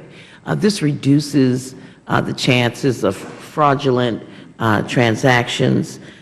This amendment will by no means weaken the swap regulation or inhibit the aggregation of swap data. Rather, this amendment will make these narrow modifications to protect market participant information, and it is indeed supported by the industry, foreign and domestic, and the SEC. The bill has global impact on swap participants and regulators, and so it's important to get it right. And I applaud the SEC for working with the industry to refine the bill. And again, thank the chairman, the ranking member, and my friend and colleague, Mr. Huizenga, for working through this process, and I urge adoption of this amendment. I yield back. Gentlelady yields back. Who seeks recognition? For what purpose? The gentleman from Michigan seek recognition. I move to strike the last. The gentleman is recognized for 5 minutes. Thank you, Mr. Chair. I'll make this short and sweet. I appreciate the efforts of my friend from Wisconsin, and I will gladly accept the amendment. And with that, I'm happy to yield back. Gentleman yields back. For what purpose does the ranking member seek recognition? I move to strike the last word. Gentlelady is recognized for 5 minutes. This amendment addresses the concern that U.S. security-based swap data repositories may currently be legally obligated to provide foreign regulators with additional information unrelated to the security-based swap data they collect from their U.S. members. It is my understanding that the SEC has requested this change in response to comments submitted during their Dodd-Frank rulemakings that express concern with the overbreadth of the statute, which could be read as requiring data repositories provide foreign regulators with confidential information of their members totally unrelated to their swaps activities.